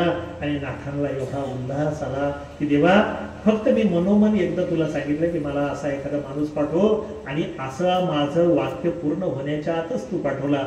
देवाच्या घरी 36 वर्ष, 12 36 वर्ष देवानं आवडीनं चंदन घासलं, स्वकाराने सगळं पाणी बिनी सगळं भरलं. अशा रीतीनं नाथांचा जो प्रपंच होता, नाथांचा जो वाडा होता, हा समृद्ध केला. नाथांच्या या संसारामध्ये साक्षीदार असणारे त्यांचे आजी आजोबा आता थकले होते, त्यांचे डोळे निवले होते, त्यांच्या वृत्तीला समाधान झालं होतं. देवा तुझ्याकडे मागणं मागितलं होतं, माझ्या वडिलांनी मला सांगितलं होतं की आपल्या पोटी महाविष्णूचा अवतार येणार आहे, भरदास महाराज सांगून गेले होते. मधल्या काळात आम्हाला ते वाक्य खोटं वाटायला लागलं, निर्वंश होतो की काय अशी परिस्थिती झाली, पण तुझं वाक्य खरं ठरलं. आमचा नातू नाथ बाबा हा खरोखर महाविष्णूचा अवतार हे आम्हाला कळून आलं. आजी आजोबा आता तृप्त होते, आणि या तृप्त मानसिकतेतच आजी आजोबांनी, आधी आजी गेली, पाठीमागून आजोबा गेले. दोघेही गेल्यानंतर नाथांना प्रचंड दुःख झालं की ज्यांच्या प्रीतीवरती आपण जगलो, मायबापाच्या पाठीमागं ज्यांनी आपल्याला जीव लावला, ते आजी आजोबा गेल्यानंतर नाथ महाराज थोडे व्यथित झाले. पण नाथ महाराज ज्ञानी भक्त असल्यामुळं त्याने ते सहन केलं. आजी आजोबा स्वर्गस्थ झाल्यानंतर लहानग्या वयातच गिरजाई आणि नाथावरती परिपूर्णपणे घराची जबाबदारी आली. हजारो एकरची जमीनदारी, जहागीरदारी, त्याचबरोबर येणारे जाणारे साधू संत, अभ्यागत, स्वतःचं लिखाण, येणाऱ्या लोकांचे अश्रू पुसणं. त्यामुळं नाथ आणि गिरजाई दोघेही व्यस्त झाले. अशा व्यस्ततेमध्ये पित्तरपाटा आला. पित्तरपाट्यामध्ये आपल्या स्वर्गस्थ पितरांसाठी जेवणाचा कार्यक्रम असतो. त्या तिथीला, ज्या क्षय तिथीला किंवा ज्या तिथीला आपले वाडवडील गेले ती तिथी, त्या दिवशी श्राद्ध कर्म करून त्यांना जेवू घालायचं असतं. हा आपल्या पूर्वजांचा रिवाज आहे. वर्षभरातून तो एक दिवस देवाने त्यांना मोकळीक दिलेली असते. ते स्वर्गस्थ पित्र येतात, जेवण करतात, तुमच्या संसारावरती नजर टाकतात. वर्षभराच्या तुमचा काय आढावा आहे, तुम्ही काय जीवन जगले, तुम्ही काय नामस्मरण केलं, तुमच्या घरामध्ये काय पुण्याईच्या गोष्टी घडल्या, काय सत्कर्म घडले, याचा ते आढावा घेतात आणि या सगळ्या गोष्टींना संतुष्ट होऊन भोजन करून आशीर्वाद ते निघून देतात. आणि या विपरीत जर वर्षभरात आपल्याकडून काही चांगल्या गोष्टी घडल्या नाही, वर्षभरात आपल्याकडून काही सत्कर्म घडले नाही, वर्षभरातून आपल्याकडून काही नामसाधना घडली नाही आणि श्राद्धाच्या दिवशी जर त्यांना व्यवस्थित भोजन मिळालं नाही तर ते तळतळाट देत निघून जातात. दोन गोष्टी, एकदा व्यक्ती गेली की ती बेईमान होते, कारण त्याला तिकडे त्रास होतो, त्यामुळे तो आपल्याला त्रास देतो. म्हणून श्राद्ध कर्म, जसं जिवंत आई बापाला जीव लावणं महत्वाचा, तसं स्वर्गस्थ आई बापांचं श्राद्ध घालणं हे सुद्धा तितकंच महत्वाचं. हे नाथबाबांनी आपल्याला दाखवून दिलं. श्राद्धाचा दिवस आला. गावातल्या वेदशास्त्र संपन्न पंडिताला नाथाने सांगितलं की बाबा रे, पूजा सांगण्यासाठी आमच्याकडे या. जेवणासाठी काही ब्राह्मण सांगितले आणि ते ब्राह्मण हातानं म्हणजे मनापासून तयार झाले.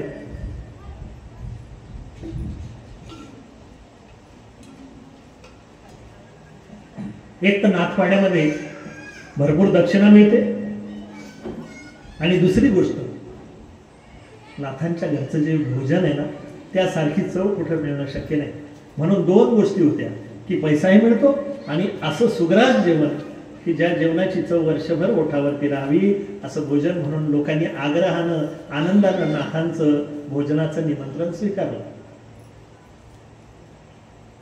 कुचर वट्यावर बसलेल्या माणसांना निरोप गेला. लोक अस्वस्थ झाले आणि त्यांनी त्या जेवणाचं आमंत्रण ज्यांच्याकडे गेलो होतं ना त्यांच्याकडे जाणं ठरवलं. सर्वानुमती त्यांच्याकडे गेले. म्हणले, करे तू आमंत्रण घेतलं का? आता त्रास हा होता की आपल्याला आमंत्रण भेटलं नाही, याला भेटलं. तर म्हणलं हा. नाथ महाराज स्वतः आले घरी. हात जोडून त्यांनी विनंती केली, कुंकू लावलं, निमंत्रण दिलं आणि आम्ही जाणार आहे. बरं बरं, किती जण आहे तुम्ही?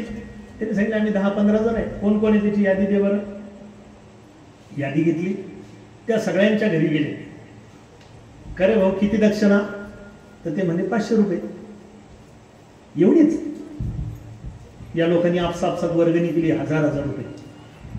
आहे ना, आपलं नाक कापलं गेलं तरी चालतं, पण दुसऱ्याला अपशकून झाला पाहिजे अशा वृत्तीची लोक 1000 रुपये वर्गणी केली आणि त्या सगळ्यांना दिले, हे घ्या. काहीच बोलायचं नाही, तुमची जेवायची व्यवस्था केली जाईल. त्या दिवशी गुपचूप गुडूप होऊन जायचं. जसं ग्रामपंचायत इलेक्शन मध्ये लपवले जातात ना माणसं, तसे यांना लपून ठेवले. कुठंच जायचं नाही, इथं लपून राहायचं. हिंडू द्या त्याला गावभर. कुठे गेले ब्राह्मण, कुठं पाहू बरेचं श्राद्ध कसं. हे लपून बसले. नाथ महाराजांचा दुपाराचा अपराह्न काळाचा विषय झाला. नाथ महाराज सोहळ्यामध्ये झाले. भगवद्गीतेचा 6वा अध्याय वाचला. विष्णू सहस्रनामाचा पाठ केला. नाथ महाराजांनी आपल्या पितरांना आवाहन केलं. गुरुजीकडे पाठवलं तर गुरुजी गायब. उद्धवाला सांगितलं, अरे आपले ते जे जे जेवणारे त्यांच्याकडे जा. म्हणजे गुरुजी त्यांनी सांगितलं त्यांच्या घरच्या लोकांनी, ते तर 10 वाजताच घरून निघून गेले. अरे 10 वाजता गेले? गंगेवर जाऊन पाय. सगळीकडे पाहिलं, सगळे गायब. स्वयंपाक तयार झालेला आहे आणि त्या स्वयंपाकाचा सुगंध सुटला. रस्त्यावरती स्वच्छतेचं काम करणारे कामगार लोक झाडत झाडत झाडत झाडत नाथांच्या वाड्यासमोर आले. झाडता झाडता ते थबकले. आतून असा सुगंध, दैवी सुगंध आतमध्ये येत होता. बिचारे कितीतरी दिवसाचे उपाशी असतील, अर्धपोटी असतील किंवा जेवत असतील, त्या अन्नाला असा सुगंध नसेल. श्रीखंड्याच्या हातचा स्वयंपाक, नाथा घरचं भोजन, गिरजाईचं त्याच्यावरती सिंचन, असा सगळा प्रकार आतून तो सुंदर सुगंध येत होता. त्या दरवळाला ते भुलले आणि ते हेही विसरून गेले की आपल्याला पुढची गल्ली झाडायची. नाथाचं अंगणच झाडणं चालू. झाडणं झालं तरी डबल तिथंच झाडतं, पुढं जातच नाही. गाडी पुढचा गिअर घेतच नाही, जागच्या जागी न्यूट्रल. पुढं जातात, पुन्हा झाडत झाडत मागे येतात, पुन्हा पुढं जातात, मागे मागे झाडत येतात आणि तो सुगंध घेतात. दुसरा तिसऱ्या म्हणतो, हे ऐकलं का? बोल रे भाऊ, काय काय छान सुगंध आला. अरे भाऊ, तो सुगंध कशाचा आहे माहिती का तुला? म्हणले बोल. म्हणजे पुरणाच्या पोळ्याचा आहे. तो म्हणतो पुरणाच्या पोळ्याचा नाही, मला तर लाडूचाही येतो. तो म्हणला अरे अजून काहीतरी पदार्थ असेल आपण कधी पाहिले नाही. अरे तांदूळ तर काय सुगंधाचा आहे, पाहिला का? तो म्हटला तिथं जाऊ दे, हा तर मला वरणाचा वास येतो. ते म्हणले वरणाच्या वासापेक्षा तुपाचा वास पाय, आपल्याला कधी बाबांनी भेटलं नव्हतं रे असं सुगंध आहे. तिसरा म्हणतो आपल्याला कधी भेटल करे असं जेवण? मग भेटल ना, आपण इथंच थांबू, सगळ्यांचे जेवण होतील. नाथबाबाच्या दाराशी कुणीच उपाशी जात नाही. माझा अनुभव आहे, मी बऱ्याचदा उपाशी राहिलो. घरामध्ये लेकरं बाळाला खाण्यापिण्याचं नसायचं. घरामधली बाई सांगायची की बाबा स्वयंपाकासाठी काही नाही, लेकरं रडायला लागायचे आणि मग माझ्यासमोर माझा नातलं, माझा सोयरा धायरा, माझा भाऊबंद कोणी यायचा नाही. मनातल्या मनात विचारायचा नाथाच्या दाराशी जावं. नाथाच्या दाराशी गेलं, एक आरोळी ठोकली की आतून यावायचा, कोण आहे रे बाळा? मी सांगायचं बाबा मी अमुक अमुक आहे. काय रे बाळा? बाबा मला भूक लागली. अरे मग मध्ये ये ना. नाही बाबा मी मध्ये येऊ शकते. अरे ये. नाही बाबा मला मध्ये येता येणार नाही. नाथ महाराज स्वतः सोहळ्यामध्ये असले तरी बाहेर यायचे, माझा हात धरून यायचे. काय रे बाळा भुकेला आहेस ना, मग काय बाहेर उभा राहायला, ये ना, इथं कोण अडवलं तुला? नाथबाबांनी मला घरामध्ये घेऊन गेलं, पाटावरती बसवलं, ताट वाढून आणलं, मला काही अन्न धके ना. ते म्हणले बाळा काय जेवत नाही, तू तर भुकेला आहेस ना? नाही बाबा मी तर भुकेला आहे, पण माझी लेकरं भुकेले आणि माझी लेकरं उपाशी असताना मी कसं जेवू शकतो? अरे वेड्या, मग त्यांना मी सोबत आणायचं का? बाबा मी कसं आणू शकतो त्यांना? अरे जा. नाही बाबा मला आणता येणार नाही, मला मर्यादा आहे. अरे तू जर जात नसला ना तर मी जाईल आणि मी घेऊन येईन. नाही बाबा मी जातो. पळत पळत त्यांनी घरी जावं, सगळ्या लेकरा बाळांसहित यावं आणि नाथांच्या घरी पोटभर जेवून जावं. माझा अनुभव आहे, या घरातून कोणी उपाशी जाऊ शकणार नाही. एवढा विश्वास आपल्याला नक्की वाढतील. पण दुसरा म्हणला भाऊ वाढतील, तुझ्या शब्दावर माझा विश्वास आहे, पण केव्हा? अशाच आशयाची एक कविता मी लिहिली होती. 1 जानेवारीचा दिवस होता. खामगावला ती कविता घेऊन गेलो गुरु महाराजांकडे. गुरु महाराजांचा काही कारणामुळे साधनेत दार बंद होतं. बाहेर बराच वेळ बसलो, नंतर दार उघडलं गेलो. मध्ये घेतला मला आणि बोल सोयगावकर, मला सोयगावकर म्हणायचे. बोल सोयगावकर काय म्हणतोस? काका एक कविता केलेली. आता मी ती कविता, आज माझं रजिस्टरच घरी विसरलं, त्यामुळे ती कविता घरी राहिली. त्या कवितेत असा आशय होतो की नाथांच्या घरी असा जेवणाचा कार्यक्रम चालू आहे आणि माझे सद्गुरू श्रीखंड्याच्या रूपानं सगळी व्यवस्था पाहताय तिथं. आणि बाहेर जे झाडणारे लोक आहे ना, ज्यांचं चरित्र मी आता तुम्हाला सांगतोय, त्या झाडणाऱ्या लोकांपैकी एक मी आहे. मी सुद्धा तिथं त्या लोकांसोबत असं झाडतो, पुढे जात नाही, वापस येतो, पुढे जातो. भूक लागलेली आहे. विश्वास हा की माझे सद्गुरू मला जेवू घालतील. आणि एवढ्या सगळ्या गडबडीत त्या सद्गुरूंचं लक्ष माझ्याकडे जातं आणि ते म्हणते ये रे ये मध्ये. आणि मग मी म्हणतो मी एकटा नाही, माझ्याबरोबर हे लोक सगळ्यांना घेऊन ये. आणि सगळे लोक आम्ही जेवायला बसतो. ते पदार्थ असे वाढले की कसे खावं हे माहिती नाही. मग ते सांगतात अरे हे असं असं याच्यात बुडवायचं, हे असं करायचं, हे खायचं. पोटभर जेवू घातलं आणि जेवू घातल्यानंतर तृप्त मनानं त्यांनी आम्हाला पुन्हा खिसे भरून दिले आणि मग त्यांचा नमस्कार करून आम्ही बाहेर आलो. ही कविता मी सद्गुरू आगाशे काकांना ऐकवली. काका इतके खो खो करून हसले. वा वा वा, मग जेवायचंय तुला? तर मी काही बोललो नाही. काका संन्यासी होते, घरी स्वयंपाक वगैरे काही विषय नव्हता. पैसे द्यायचे पुन्हा दुसऱ्या दिवशी, असा तो हिशोब होता. काकाने ते अलकालवाजवाले आमचे जे गुरुबंधू आहेत त्यांना फोन लावला. मी तुझ्याकडे ह्या सोयगावकरला पाठवतो म्हणे. तुझ्याकडे किती गोड पदार्थ आहे? ते म्हटले 2-4च आहे बाबा. तर म्हणले आजूबाजूच्या हॉटेलमधून जेवढे गोड पदार्थ आणता येतील तेवढे आण आणि याला कोचू कोचू जेवू घाल म्हणे. यांना नाही म्हटलं तरी याला जेवू घाल म्हणे. आणि त्या अलकालवाजवाले आमचे जे गुरुबंधू आहेत त्यांनी गुरुचा आदेश मानला ना. असं काही जेवू घातलं मला उठता येईल ना. नाथा घरचं ते जेवण काकांनी मला खाऊ घातलं. हा एक आनंद आहे, म्हणून ते जेवण तुम्हाला सगळ्यांना वाटावं म्हणून हा. याच्यात मोठाई माझी कोणाची नाही, आहे ती त्यांची. तर एकदा सद्गुरू आगाशे काकांना वंदन करूया. समर्थ सद्गुरू श्री काका माऊली की जय. ते झाडत झाडत पुढे जातात, पुन्हा वापस येतात. नाथांचं लक्ष गेलं आणि नाथाने श्रीखंड्याला पाठवलं. श्रीखंड्या ती बाहेरची माणसं आहे ना, त्यांना बोलव रे बाळा. ते माणसं घाबरत होते, बाबा आम्ही काही केलं नाही, आम्ही झाडत होतो. अरे नाही, ये मध्ये ये. आणि नाथांनी त्यांना जेवायला वाढलं, स्वतःच्या हाताने सोहळ्यामध्ये नाथांनी त्यांना जेवू घातलं. त्यांच्या आयुष्यामध्ये कधी असं जेवण भेटलं नसल, इतके तृप्त झाले. त्यांना दक्षिणा दिली, त्यांना नमस्कार केला. ती सगळी माणसं जेवून तृप्त झाली. कुणीतरी भामट्या माणसानं ते पाहिलं आणि CCTV वाला पळत पळत पुन्हा कुचरवट्याकडे जातो. तिथलच्या लोकांना बोंब करत सांगणार, बापा बापा धर्म बुडाला, जाऊन पहा त्या नाथाच्या घरी कोण जेवू राहिलं.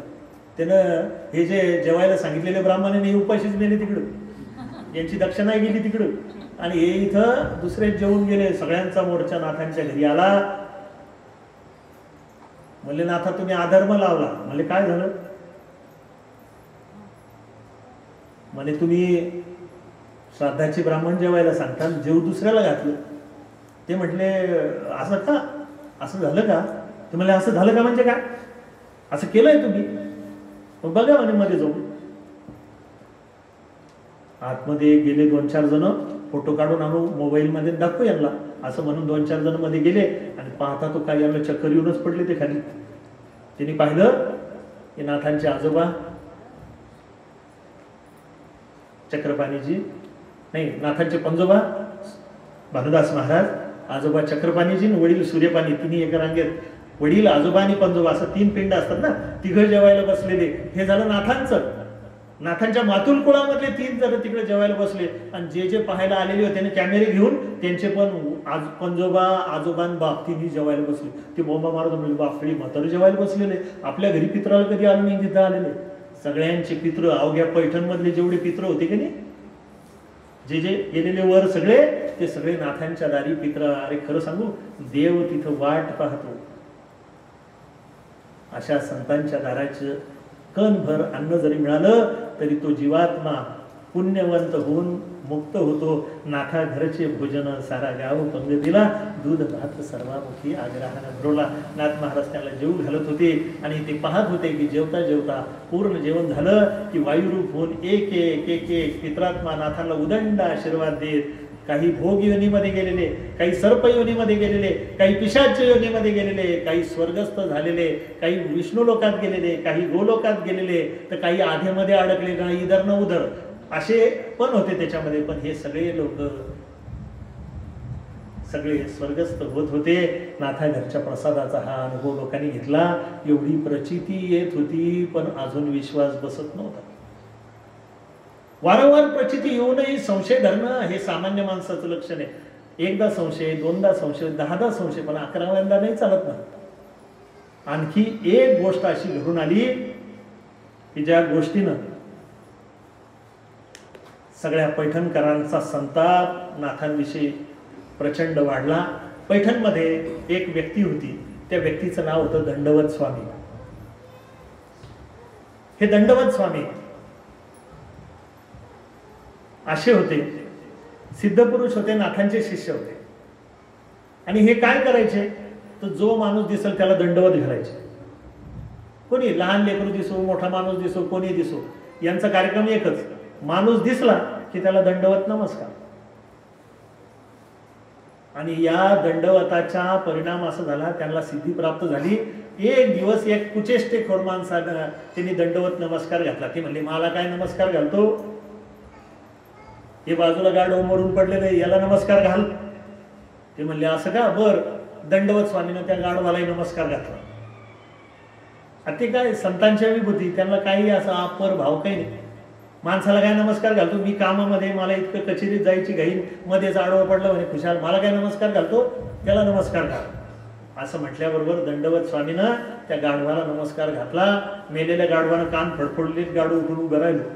आता या माणसानं कचेरीत जाणं सोडलं. अरे म्हणले बाप रे बाप, काय कामाचा माणूस आहे आपल्या गावामध्ये, आपल्याला किंमत नव्हती. आता त्या माणसानं त्याला दंडवत घालायला सुरुवात केली. म्हणले भाऊ माझ्या घरी जायचं, सकाळ दुपार संध्याकाळ तुमचं चहा काय जे असेल, तंबाखू खाणं पिणं सगळा खर्च तुम्हाला करेल, पण माझं घर सोडून जाऊ नका.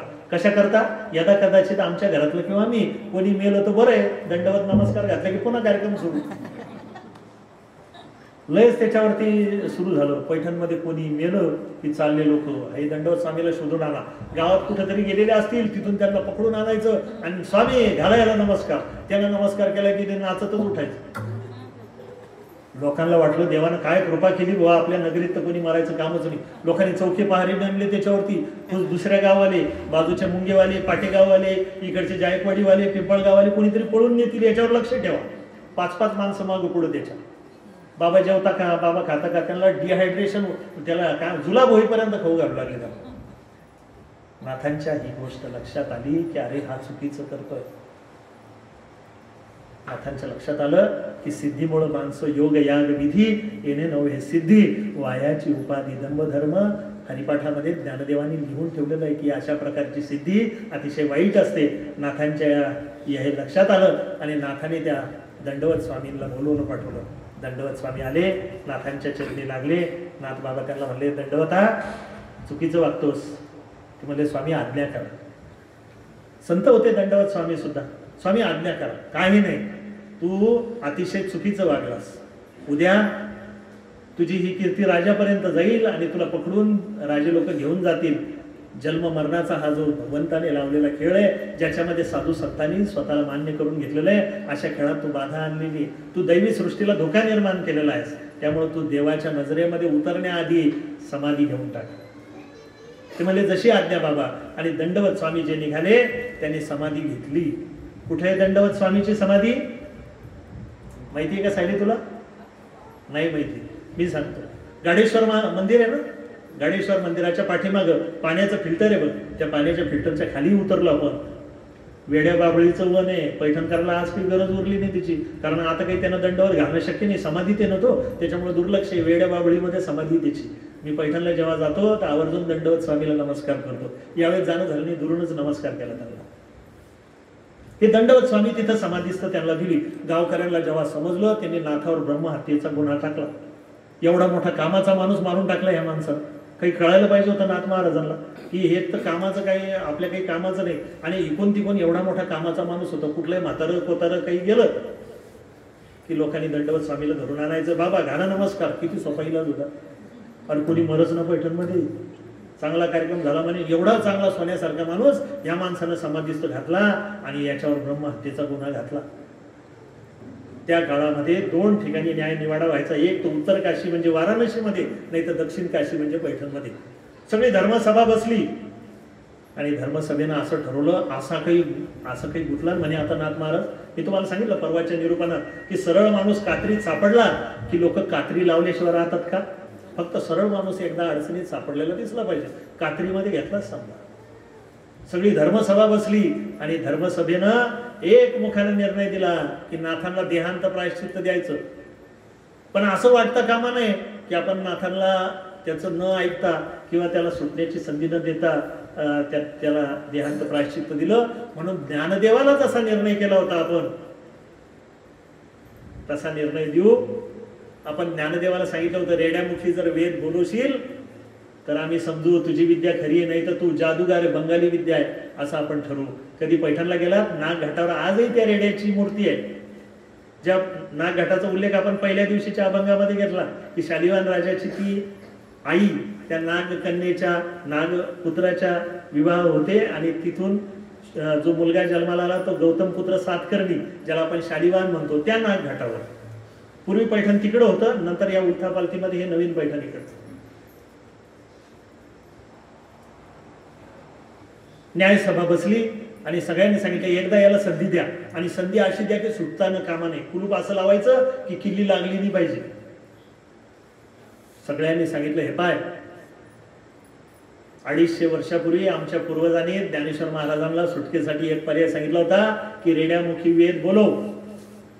आणि त्या रेड्यानं ओम पूर्णमदः पूर्णमिदं पूर्णात् पूर्णमुदच्यते म्हणून दाखवलं. तू जर तसा असशील तर तू सुद्धा हा महादेवाचा नंदी आहे. महादेवाच्या मंदिरासमोर ही न्यायसभा चालली होती आणि महादेवाचा हा नंदी आहे. या नंदीला चारा खाऊ घाल.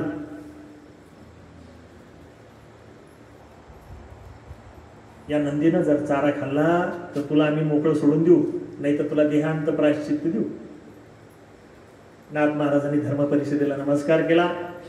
पांडुरंगाची इच्छा असेल तर तसं होईल म्हणून हिरवा चारा बोलवला. आतमध्ये कर्पूर गौर महादेवाला नमस्कार केला. महादेवाला सांगितलं, देवा मी कुठल्याही प्रकारची ब्रह्महत्या केलेली नाही. माझा हेतू जर चांगला असेल, मी जर निष्कलंक असेल, तर आज तुझ्या कृपेनं, माझ्या सद्गुरू जनार्दन स्वामीच्या कृपेनं आणि माझ्या वाडवडिलांच्या पुण्याईनं हा जो नंदी आहे यानं हा चारा खाल्ला पाहिजे असं म्हणून नाथ महाराजांनी तो हिरवा चारा घेतला.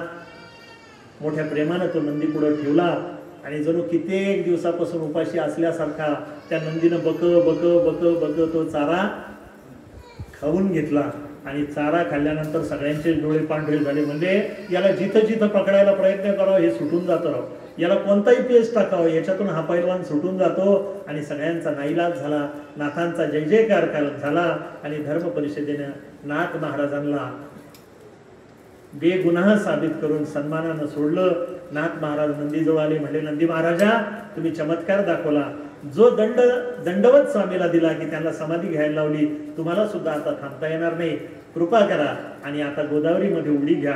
असं म्हटल्याबरोबर त्या महादेवासमोरच्या नंदीनं पटकन गोदावरीमध्ये उडी मारली. आजही पैठणला बिना नंदीचं ते मंदिर आहे, फक्त मला या क्षणी त्या मंदिराचं नाव आठवत नाही. आजही सगळ्या ठिकाणी महादेवासमोर नंदी असतो, फक्त त्या महादेव पैठणला कधी गेला तर 12 ज्योतिर्लिंग आहे. पहिलं ज्योतिर्लिंग ढोलेश्वर महादेवापासून तर पिंपळेश्वर महादेवापर्यंत, गंगेच्या काठावरती 2 गंगेश्वर आणि इतर आहे, त्यांचे नावं मी तुम्हाला सांगेन. कधी काळी आपण पैठणला गेलो तर त्या 12 ज्योतिर्लिंगाचं दर्शन आपण जरूर करूया. आणि पैठणच्या त्या दिव्य प्रतापी महासंताच्या जीवनचरित्राचा हा गोडवा हा उत्तरोत्तर वाढतच राहणार. नाथांचं चरित्र एवढं गोड आहे की नाथांचं लेखन जेवढं गोड आहे तेवढंच नाथांचं चरित्र गोड आहे. नाथांचा कृपा प्रसाद तेवढाच गोड आहे. आपणा सर्वांवरती श्री संत एकनाथ महाराजांची कृपा व्हावी, सद्गुरू श्री जनार्दन स्वामी आणि परंपरेनं दत्त कृपा व्हावी अशी या ठिकाणी विनंती करतो. अत्यंत व्यस्त कामकाजातून तुम्ही सगळी मंडळी निवांतपणे येऊन बसता, एक जण सुद्धा हालचाल करत नाही. सगळ्यात महत्त्वाचं कोणी झोपी जात नाही, हे महत्वाचं. माझं लक्ष असतं की कोणी झोपी जातं का नाही. तर कीर्तनामध्ये एक तर वाती वळणे, मागच्या प्रवचनामध्ये आपण लसूण सोडत होतं, आठवतं का तुम्हाला? सगळेजण लसूण, साईबाबाचं चरित्र चालून आपला लसूण सोडणं चालू. मला कळलं, म्हणलं थोडे मिरच्या माजोळे आणून द्या, चालू द्या आपला कार्यक्रम. तर अशा पद्धतीने होतं. कोणी लसूण सोडत नाही, कोणी मिरच्या नाही, कोणी काय नाही, इतर काय नाही. सगळेजण निवांत आपल्या जीवाचे काम करून ऐकता. हे सगळं तुमच्या कृपेचं महत्त्व आहे. हा परिसरच इतका सुंदर आहे. या परिसरामध्ये सद्गुरू गजानन महाराज, पांडुरंग रुक्माई आणि साईबाबा यांच्या पुण्याईनं पुनीत झालेला हा परिसर. तिथं शेकडो पारायणं घडलेली आहे, शेकडो लाखो लोकांचं अन्नदान या भूमीत झालेलं आहे. मला निश्चितच विश्वास आहे की या भूमीत पूर्वी फार मोठे यज्ञ झालेले असावे. इथं आल्यानंतर घरी जाण्याची इच्छाच होत नाही, इतकं सुंदर हा परिसर आहे. आणि मला हाही विश्वास आहे की शेगावहून त्र्यंबकेश्वरला जेव्हा आपले महाराज जात किंवा येत असतील तर थोडा वेळ 2-5 मिनिटं उन्हाच्या प्रहरी इथं टेकत असतील, थांबत असतील, हा विश्वास नक्कीच आहे. कारण आपलं गाव या दोन्हींच्या मध्यावरती येतं. त्या महाराजांची कृपा आपल्या सगळ्यावरती राहो हीच या क्षणी विनंती करतो. या चरित्र कथनात जे जे काही चांगलं असेल, जे जे तुम्हाला आवडलं असेल, जे तुम्हाला योग्य वाटलं असेल, जे तुमच्या अंतःकरणापर्यंत गेला असेल, तो माझ्या सद्गुरूचा प्रसाद तो घरी घेऊन जा. निश्चितच तो तुमच्या जीवनात कल्याण आणेल. आणि यात जे काही चुकीचं असेल, जे तुमच्या मनाला भावलं नसेल किंवा जे मिथ्या असेल, चुकीचं असेल, तो माझ्या बुद्धीचा दोष तो मला परत करा. झालेली सेवा श्री सद्गुरू चरणी अर्पण करतो आणि थांबतो. सद्गुरुनाथ महाराज की जय.